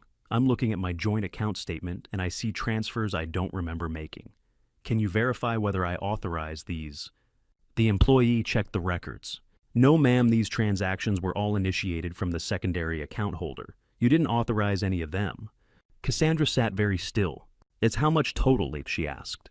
"Over the 18-month period shown here, approximately $47,000. She thanked the employee and hung up, sat in her apartment in silence, 9 months pregnant, looking at evidence that her husband had been secretly moving their money without her knowledge for a year and a half. She called me. "Dad," she said. Her voice was different, careful. "Can you tell me the truth about something?" I checked the clock. Thursday evening, baby shower, tomorrow afternoon. FBI arrest timeline, 48 hours. "What do you need to know?" I asked. "Is there something wrong with Vance, with our marriage, with anything I should know about Bustikstemald? In Bolms, she'd found something. I didn't know what, but she'd found something." "Cassandra, please, Dad, just tell me the truth." I wanted to lay out everything right there on the phone. The IVF fraud, the offshore accounts, the fake passport, the 6-year plan to destroy her. But the baby shower was tomorrow.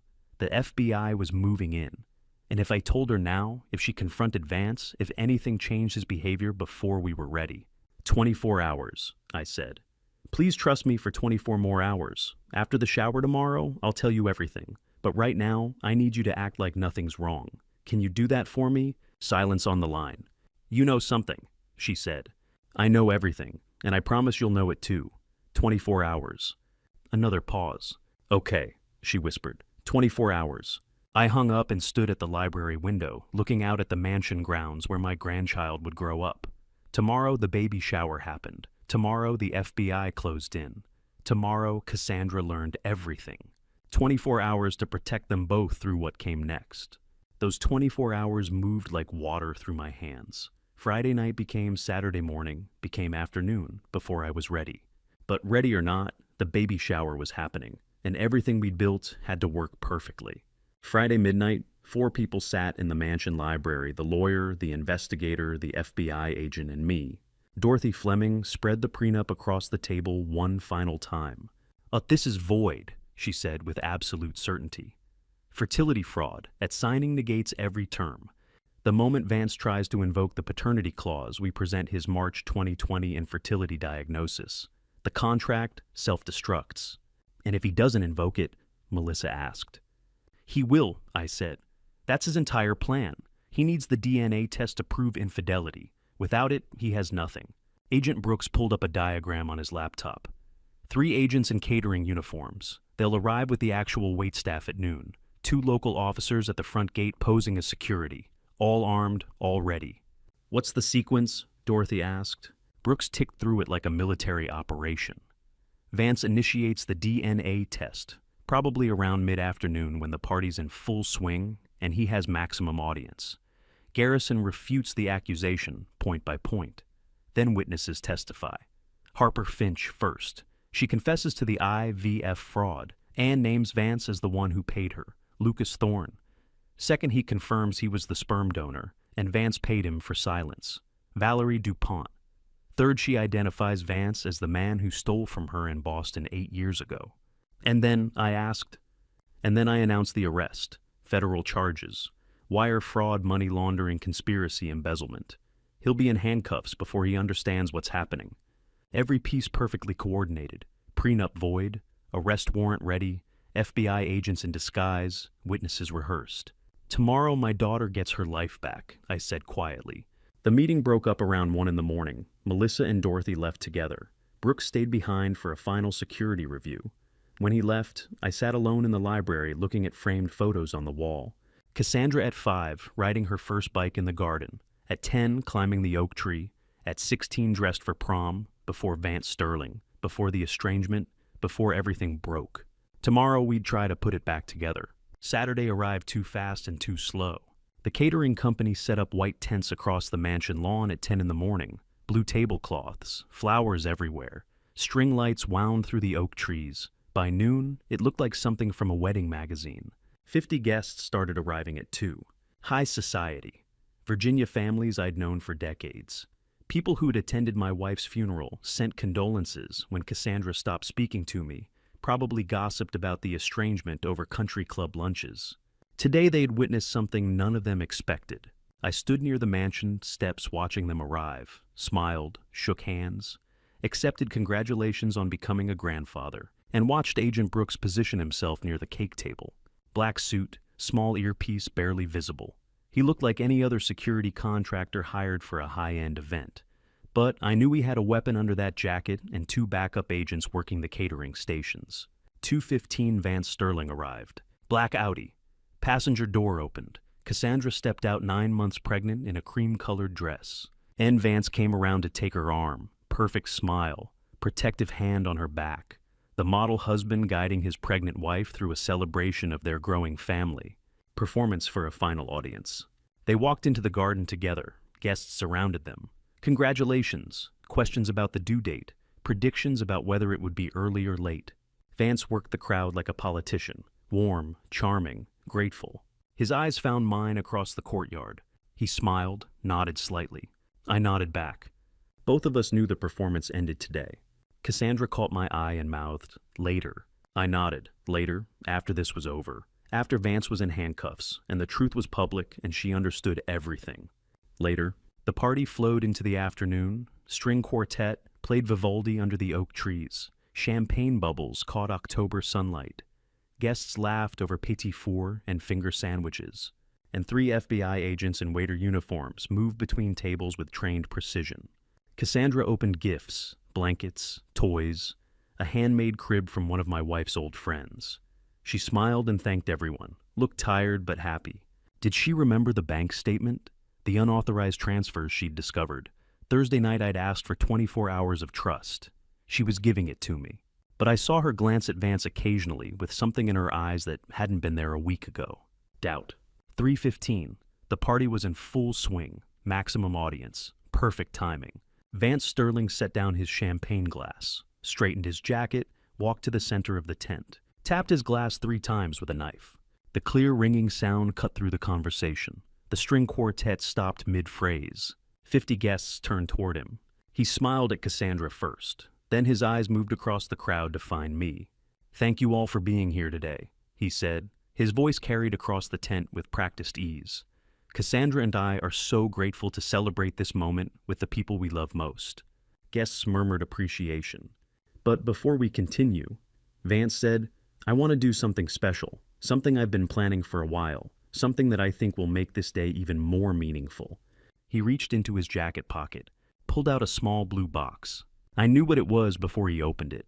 So did Agent Brooks. I saw him shift position slightly, hand moving closer to his weapon. Vance held up the box for everyone to see.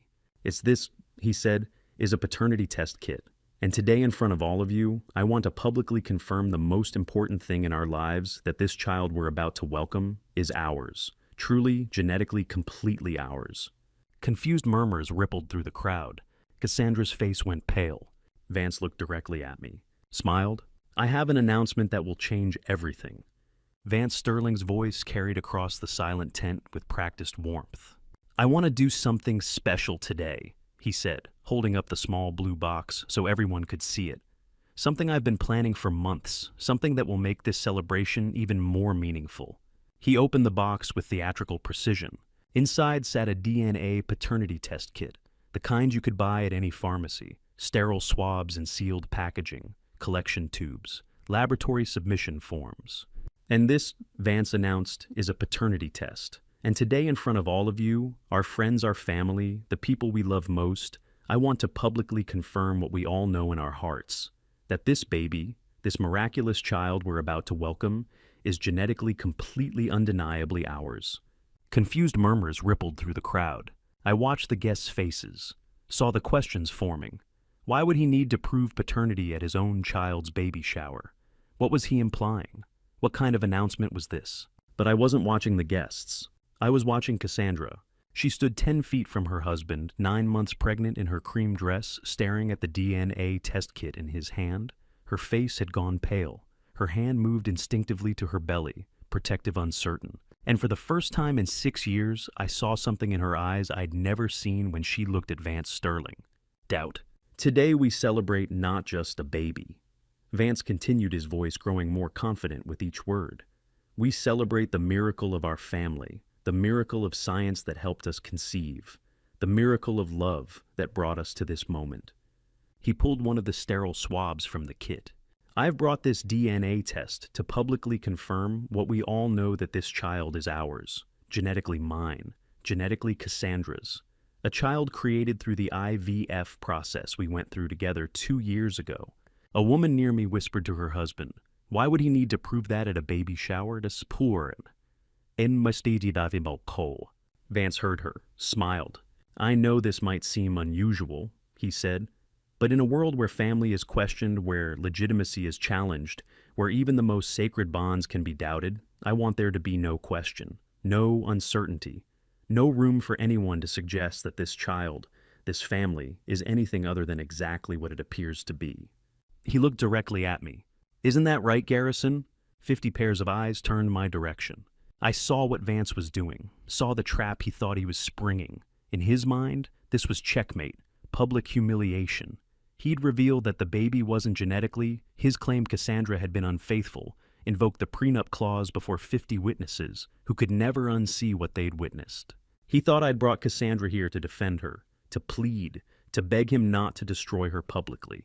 He had no idea I'd brought him here to watch his own destruction. I watched Cassandra's face as she stared at the DNA test kit in her husband's hand. Saw the exact moment 6 years of trust began to crack, doubt entering her eyes like slow poison. She discovered the unauthorized bank transfers Thursday night, asked me for truth. I'd asked for 24 hours. Now she was getting it. Cassandra, Vance said gently, would you like to do the honors? Take the swab. We can send this to the laboratory together. Prove to everyone, to your father, to our friends, to anyone who's ever questioned our family, that this child is ours. Cassandra's voice came out strained, small. Vance, what are you doing? Protecting our family, he said. Protecting you, protecting our child from anyone who might suggest otherwise. Who would suggest otherwise? She asked. Vance's smile never wavered. You know your father and I have had our differences. I just want to put any doubts to rest, publicly, permanently. The tent held 50 people, but sounded like cathedral silence. No champagne glasses clinking, no whispered conversations. Only Vance's confident breathing and the rustle of blue packaging as he held the DNA kit. This was the moment he'd been building toward for 6 years. The public trap, the humiliation, the prenup clause that would give him everything. Except he'd made one critical miscalculation. He thought I'd come to defend my daughter. I'd come to destroy him. I set down my champagne glass. The crystal touched the table with a quiet click that carried across the silent tent. Stood. 50 pairs of eyes pivoted from Vance Sterling to me. Vance's expression shifted, not to worry, not to fear, to curiosity. He thought he understood what was happening, thought my standing was a defensive reaction, the father rising to protect his daughter from public accusation, the old man making a scene to disrupt the carefully planned revelation. He looked at me with the confidence of someone who thinks he's already won. "Would you like to say something, Garrison?" he asked. The tone was almost gentle, magnanimous, the victor allowing the defeated one final word. "Yes," I said calmly, "I would." Vance smiled, nodded, gestured for me to speak. He thought this was his moment of triumph, thought the DNA test was his checkmate move, thought 6 years of planning had led to this perfect public trap. He had no idea that standing up was the signal Agent Brooks had been waiting for, the signal that meant we're ready. Begin. I looked at Vance Sterling across the tent, saw the confidence in his eyes, the certainty, the belief that he controlled this moment. 50 pairs of eyes turned from him to me, the antagonist standing center tent, holding a DNA test kit like a trophy. The protagonist standing at my table's edge, holding 6 weeks of evidence and 8 decades of legal experience. Vance looked curious, not worried, waiting for my response with the confidence of someone who thinks he's already won. His last mistake. I take the microphone with the same steady hand I used in federal court for 30 years. The weight feels familiar.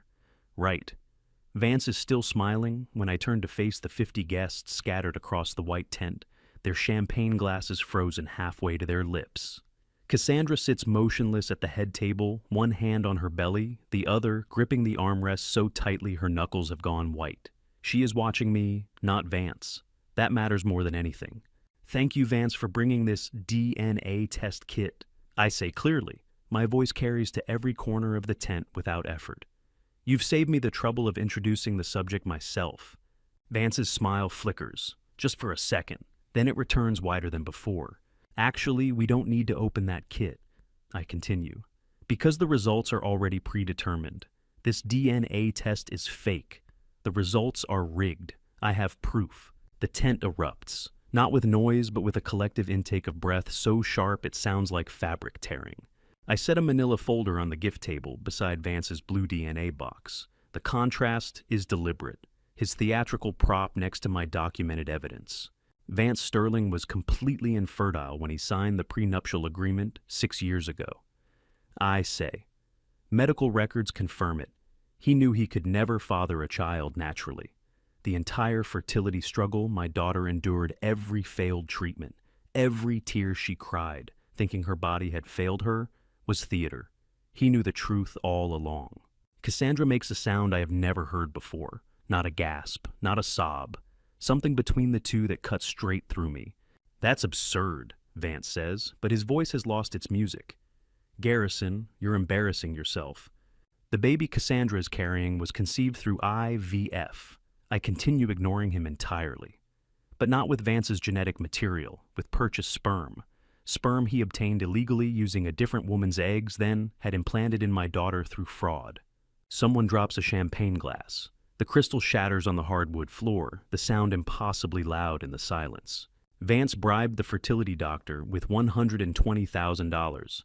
I say, he falsified consent forms. He manipulated medical records, all to create a biological child that would trigger a $6 million inheritance clause in a prenuptial agreement he designed specifically for this purpose. I watch 50 faces process this information. Watch confusion turn to horror and turn to understanding. These are not strangers. These are Cassandra's college friends. My former colleagues' family members who have known Vance for 6 years.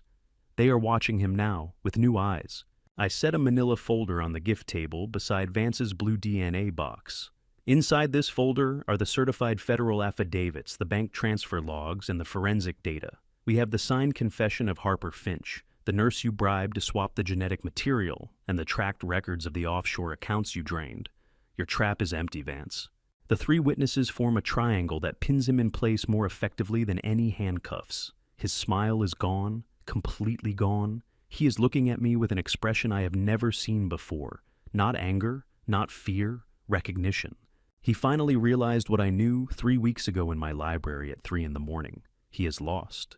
50 guests watch in silence as the circle closes. 50 witnesses who will remember this moment, who will testify if needed, who will never ever forget what they saw here today.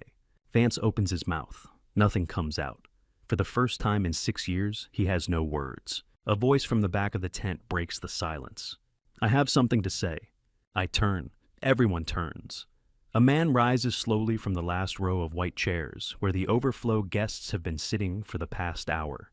He is 65 years old, with silver hair and a dark suit that looks expensive even from 30 feet away. His wife reaches for his arm. He does not look back. Conrad Sterling, Vance's father. He walks forward through the aisle between tables.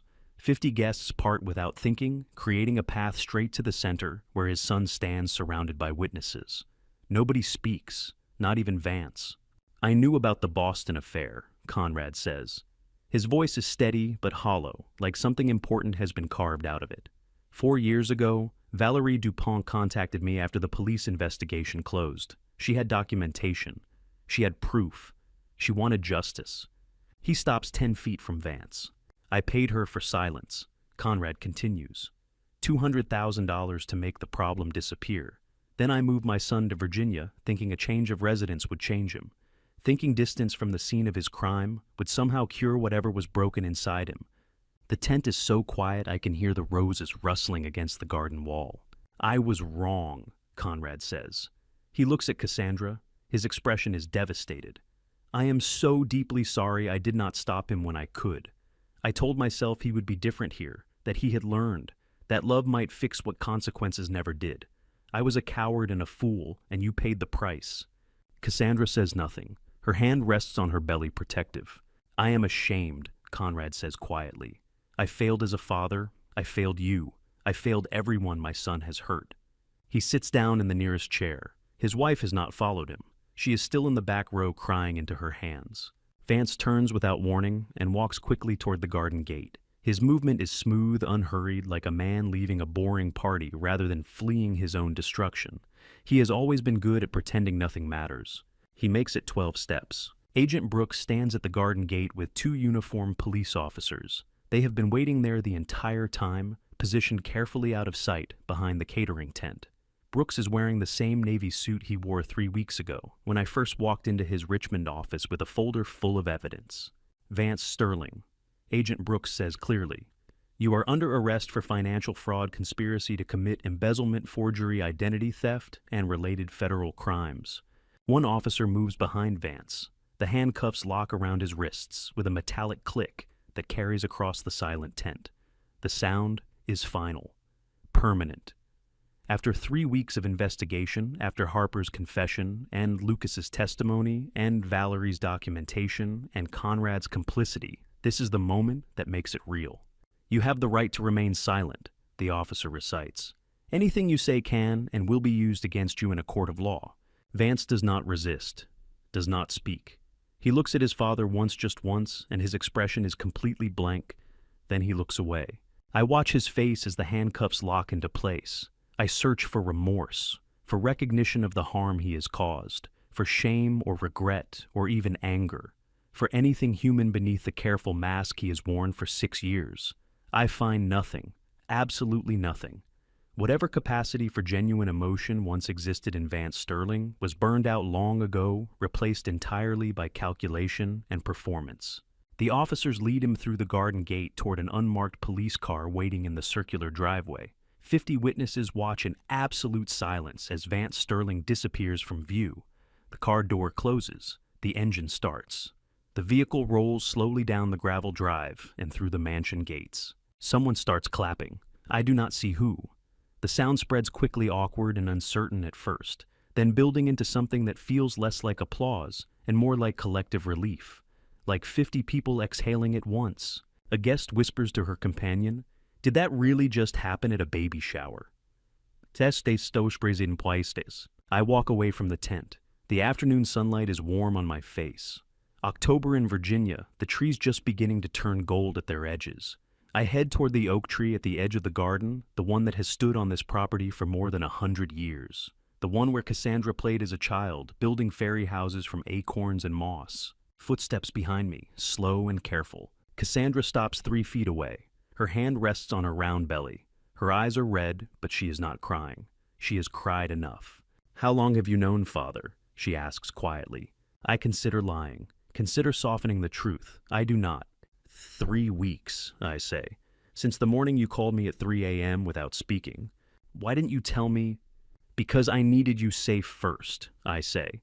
Truth without safety is just more danger. I had to dismantle every piece of his plan before you could see it clearly, before he could hurt you worse.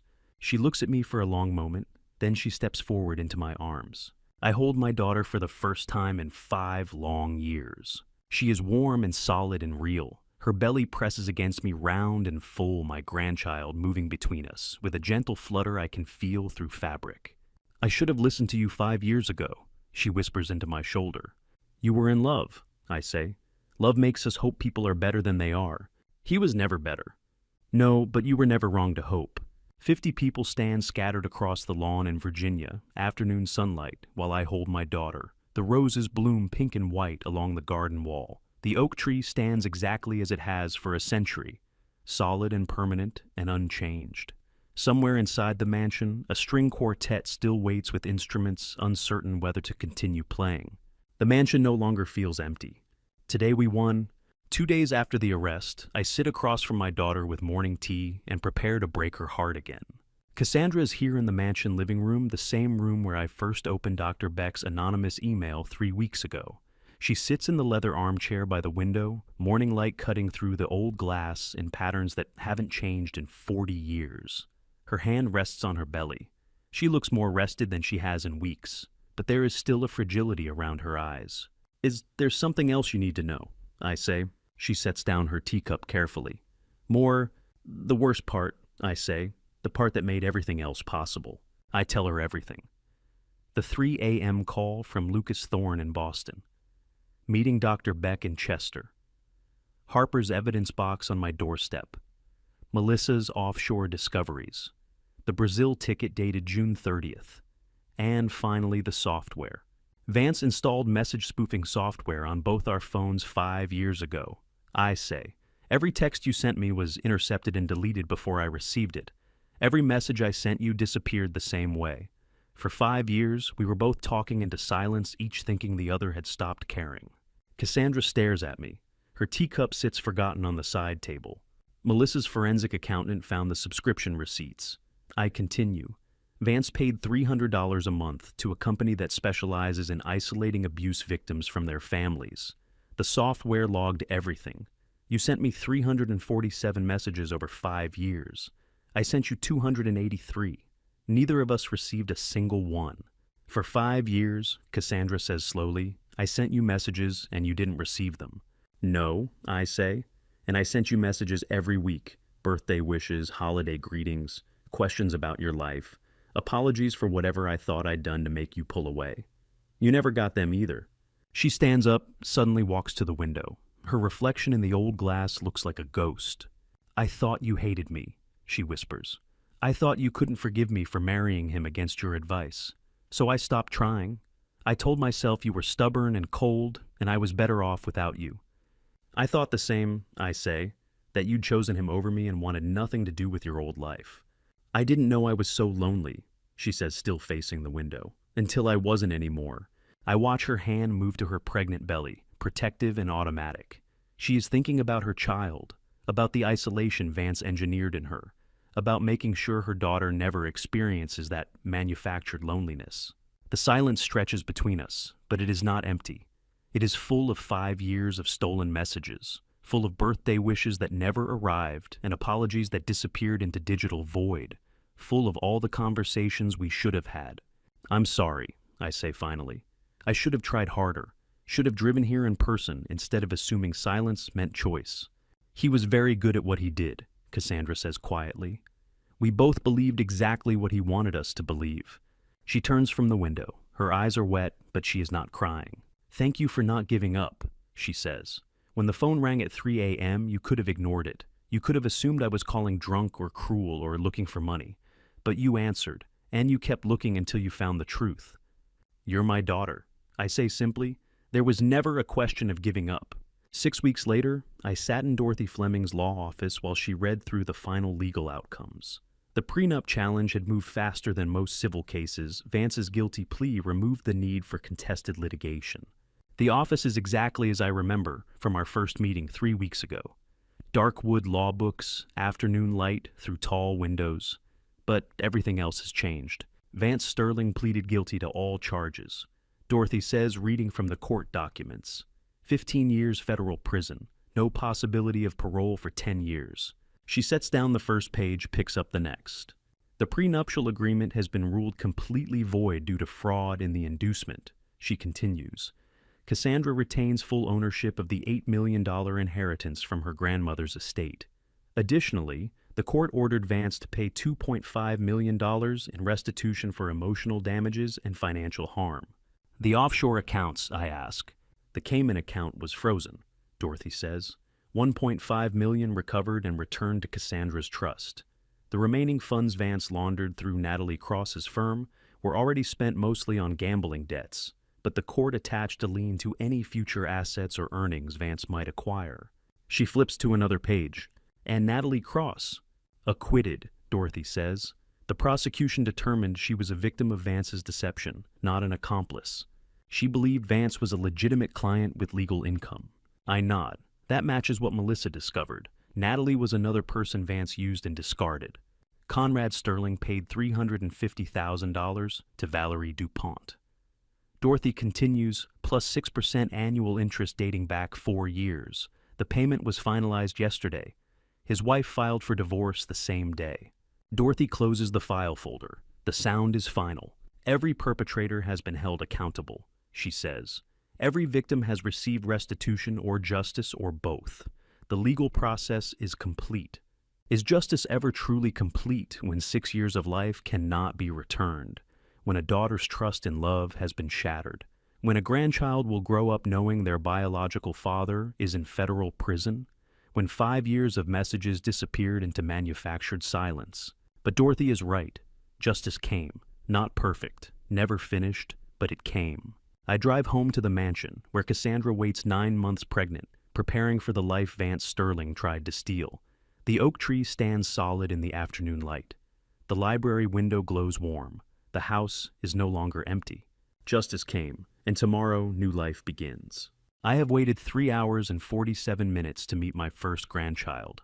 The waiting room at Richmond Women's Hospital is quiet at this hour. An early May evening, the last of the day's warmth pressing gently against the windows. I sit in an uncomfortable chair with my phone face down on my knee, watching the double doors that lead to the delivery wing. Other families come and go. A young couple rushes past holding flowers. An older woman dozes in the corner chair, her knitting abandoned in her lap. Cassandra has been in labor since noon. The nurses update me every hour with the same calm professionalism. Everything is progressing, normally. First babies take time, she's doing beautifully. I nod and thank them, and return to this chair where I count ceiling tiles and wonder how many grandfathers have sat in this exact spot, feeling this exact mixture of anticipation and fear. The double doors open. A nurse in blue scrubs looks directly at me. She is smiling. "Mr. Vance," she says, "you can come in now. Mother and baby are doing beautifully."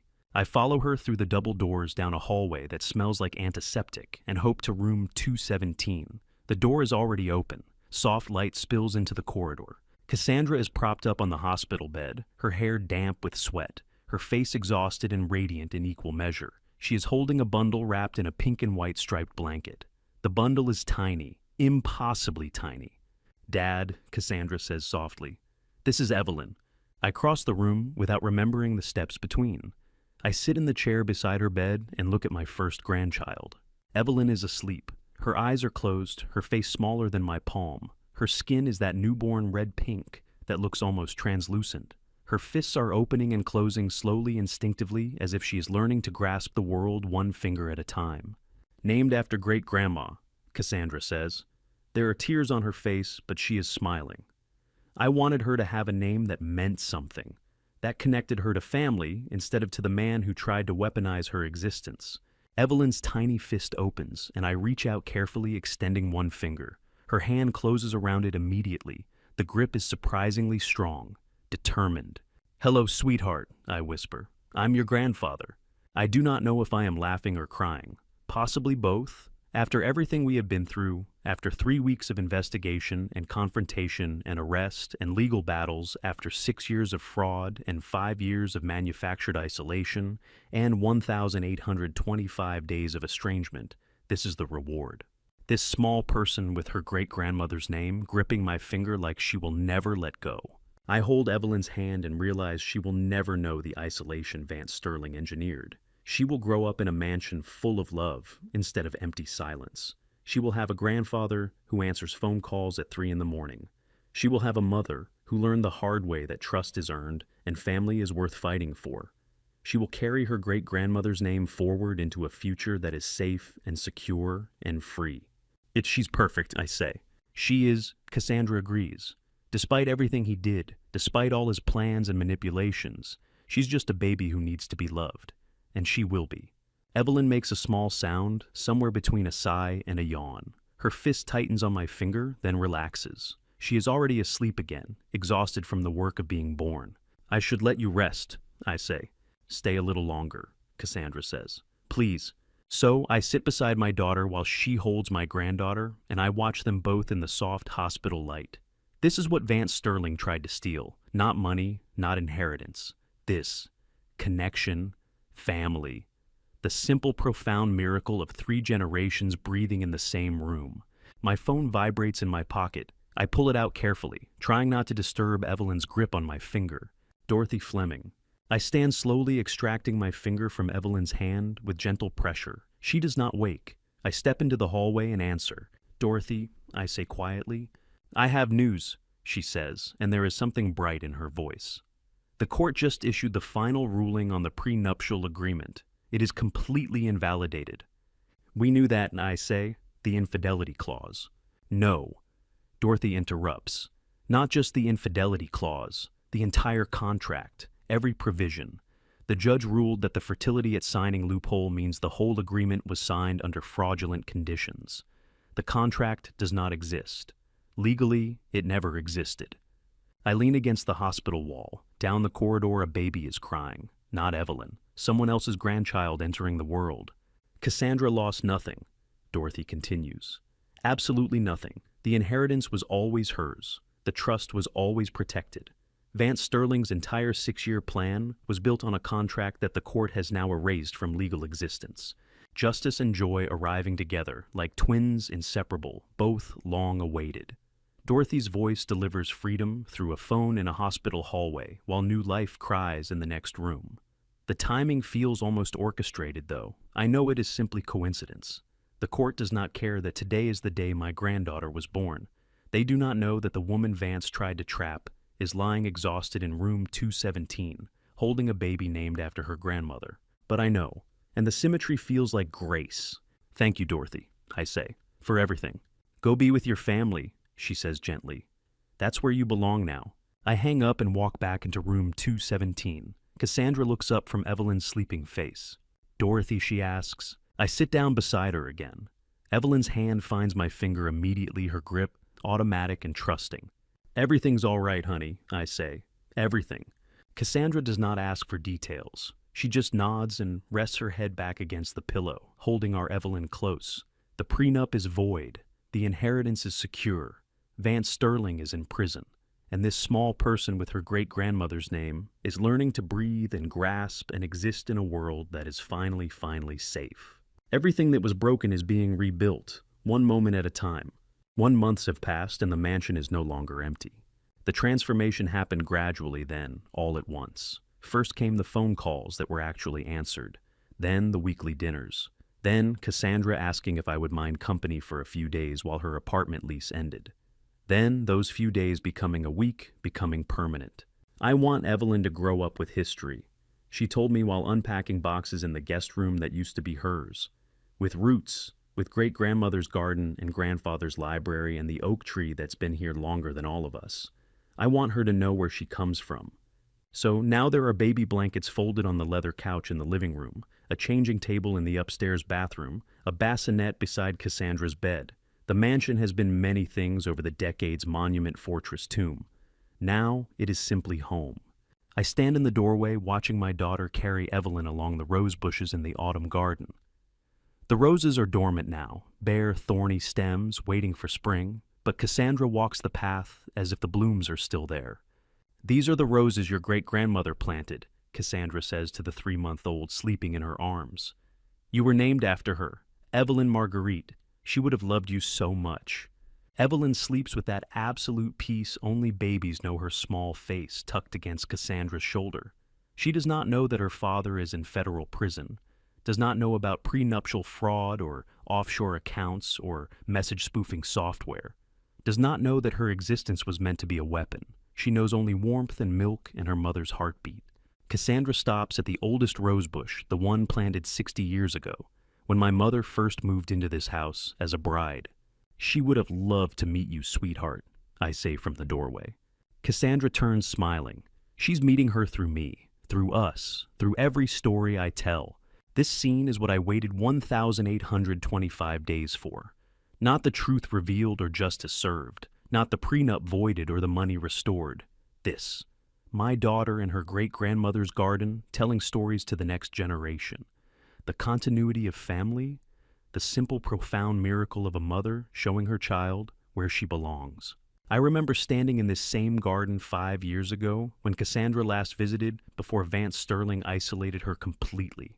She had been distant that day, her phone buzzing constantly with messages I now know were manufactured. She left before dinner, said she had plans. I watched her walk to the car and wondered what I had done wrong. Cassandra carries Evelyn back toward the house.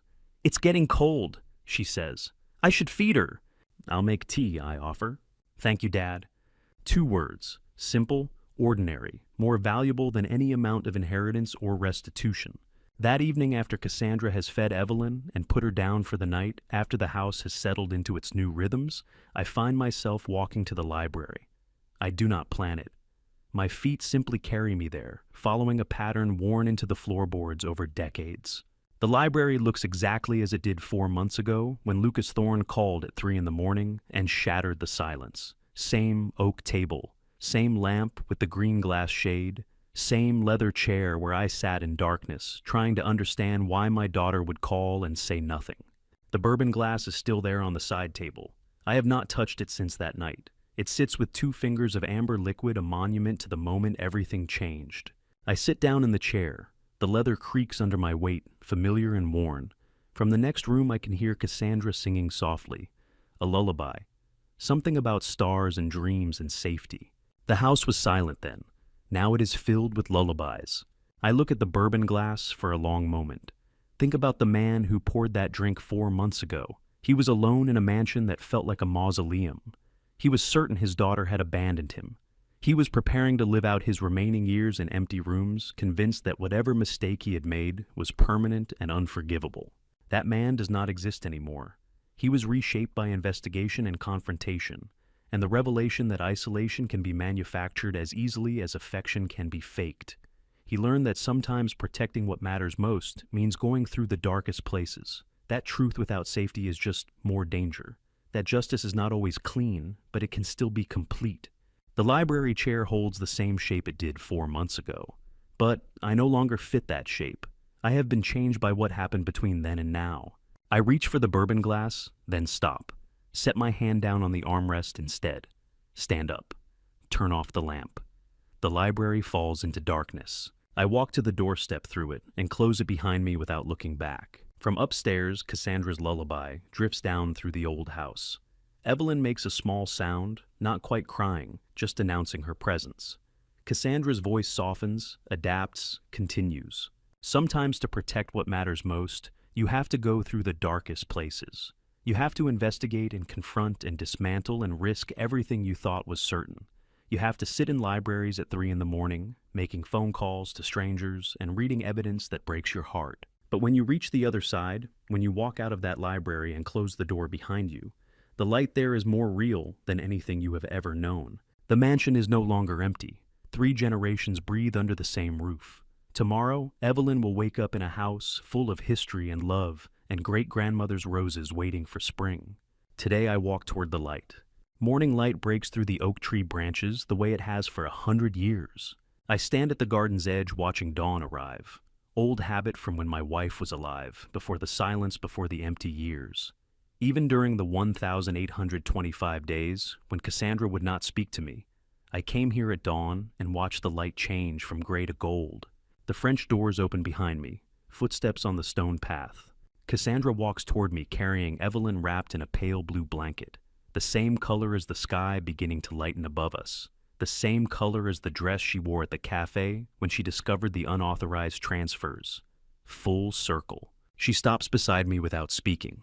We stand together in the morning mist, the autumn garden still soft and cool before the day's heat arrives, watching the garden wake. Evelyn sleeps against her mother's shoulder, 3 months old and entirely peaceful. She does not know where she is or the battles fought to protect her. She knows only warmth and safety. She's still asleep, Cassandra says quietly. Doesn't know how lucky she is to wake up here. She'll know, I say. We'll make sure she knows. The tree rises massive and ancient before us, bare branches reaching toward the pale sky. My grandfather planted this tree before I was born. 70 years it has stood here witnessing everything. I remember standing in this exact spot 4 months ago. The morning after I discovered the prenuptial fraud, after reading Melissa's reports about offshore accounts and message spoofing software, I stood here staring at this tree and wondering if Cassandra would ever stand beside me again. If the silence would ever end. If I would die alone in this garden with no one to remember what it meant. Now she stands here, not because I forced the truth on her, but because I made her safe first. Because I dismantled every piece of Vance Sterling's scheme before telling her what he had done. I used to climb to the 3rd branch, Cassandra says, looking up through the bare limbs. Thought I could touch the sky from there. I remember, I say. Your mother had a heart attack every time. You never fell. I was careful, she says, even then. Evelyn will climb it too, I say, when she's older, when she's ready. Cassandra shifts Evelyn in her arms protective. And I'll have the same heart attack my mother did. Probably I agree. The Virginia dawn arrives in layers, first gray, then pearl, then the pale blue that means clear weather. The same sky that covered this land when my grandfather planted this tree. The same sky that will cover it when Evelyn brings her own children here decades from now. Some things cannot be taken. Vance Sterling tried to take everything. My daughter, my granddaughter, the inheritance my mother built. He manufactured isolation, forged documents, bribed doctors, spoofed messages, built an entire architecture of deception designed to steal what was never his.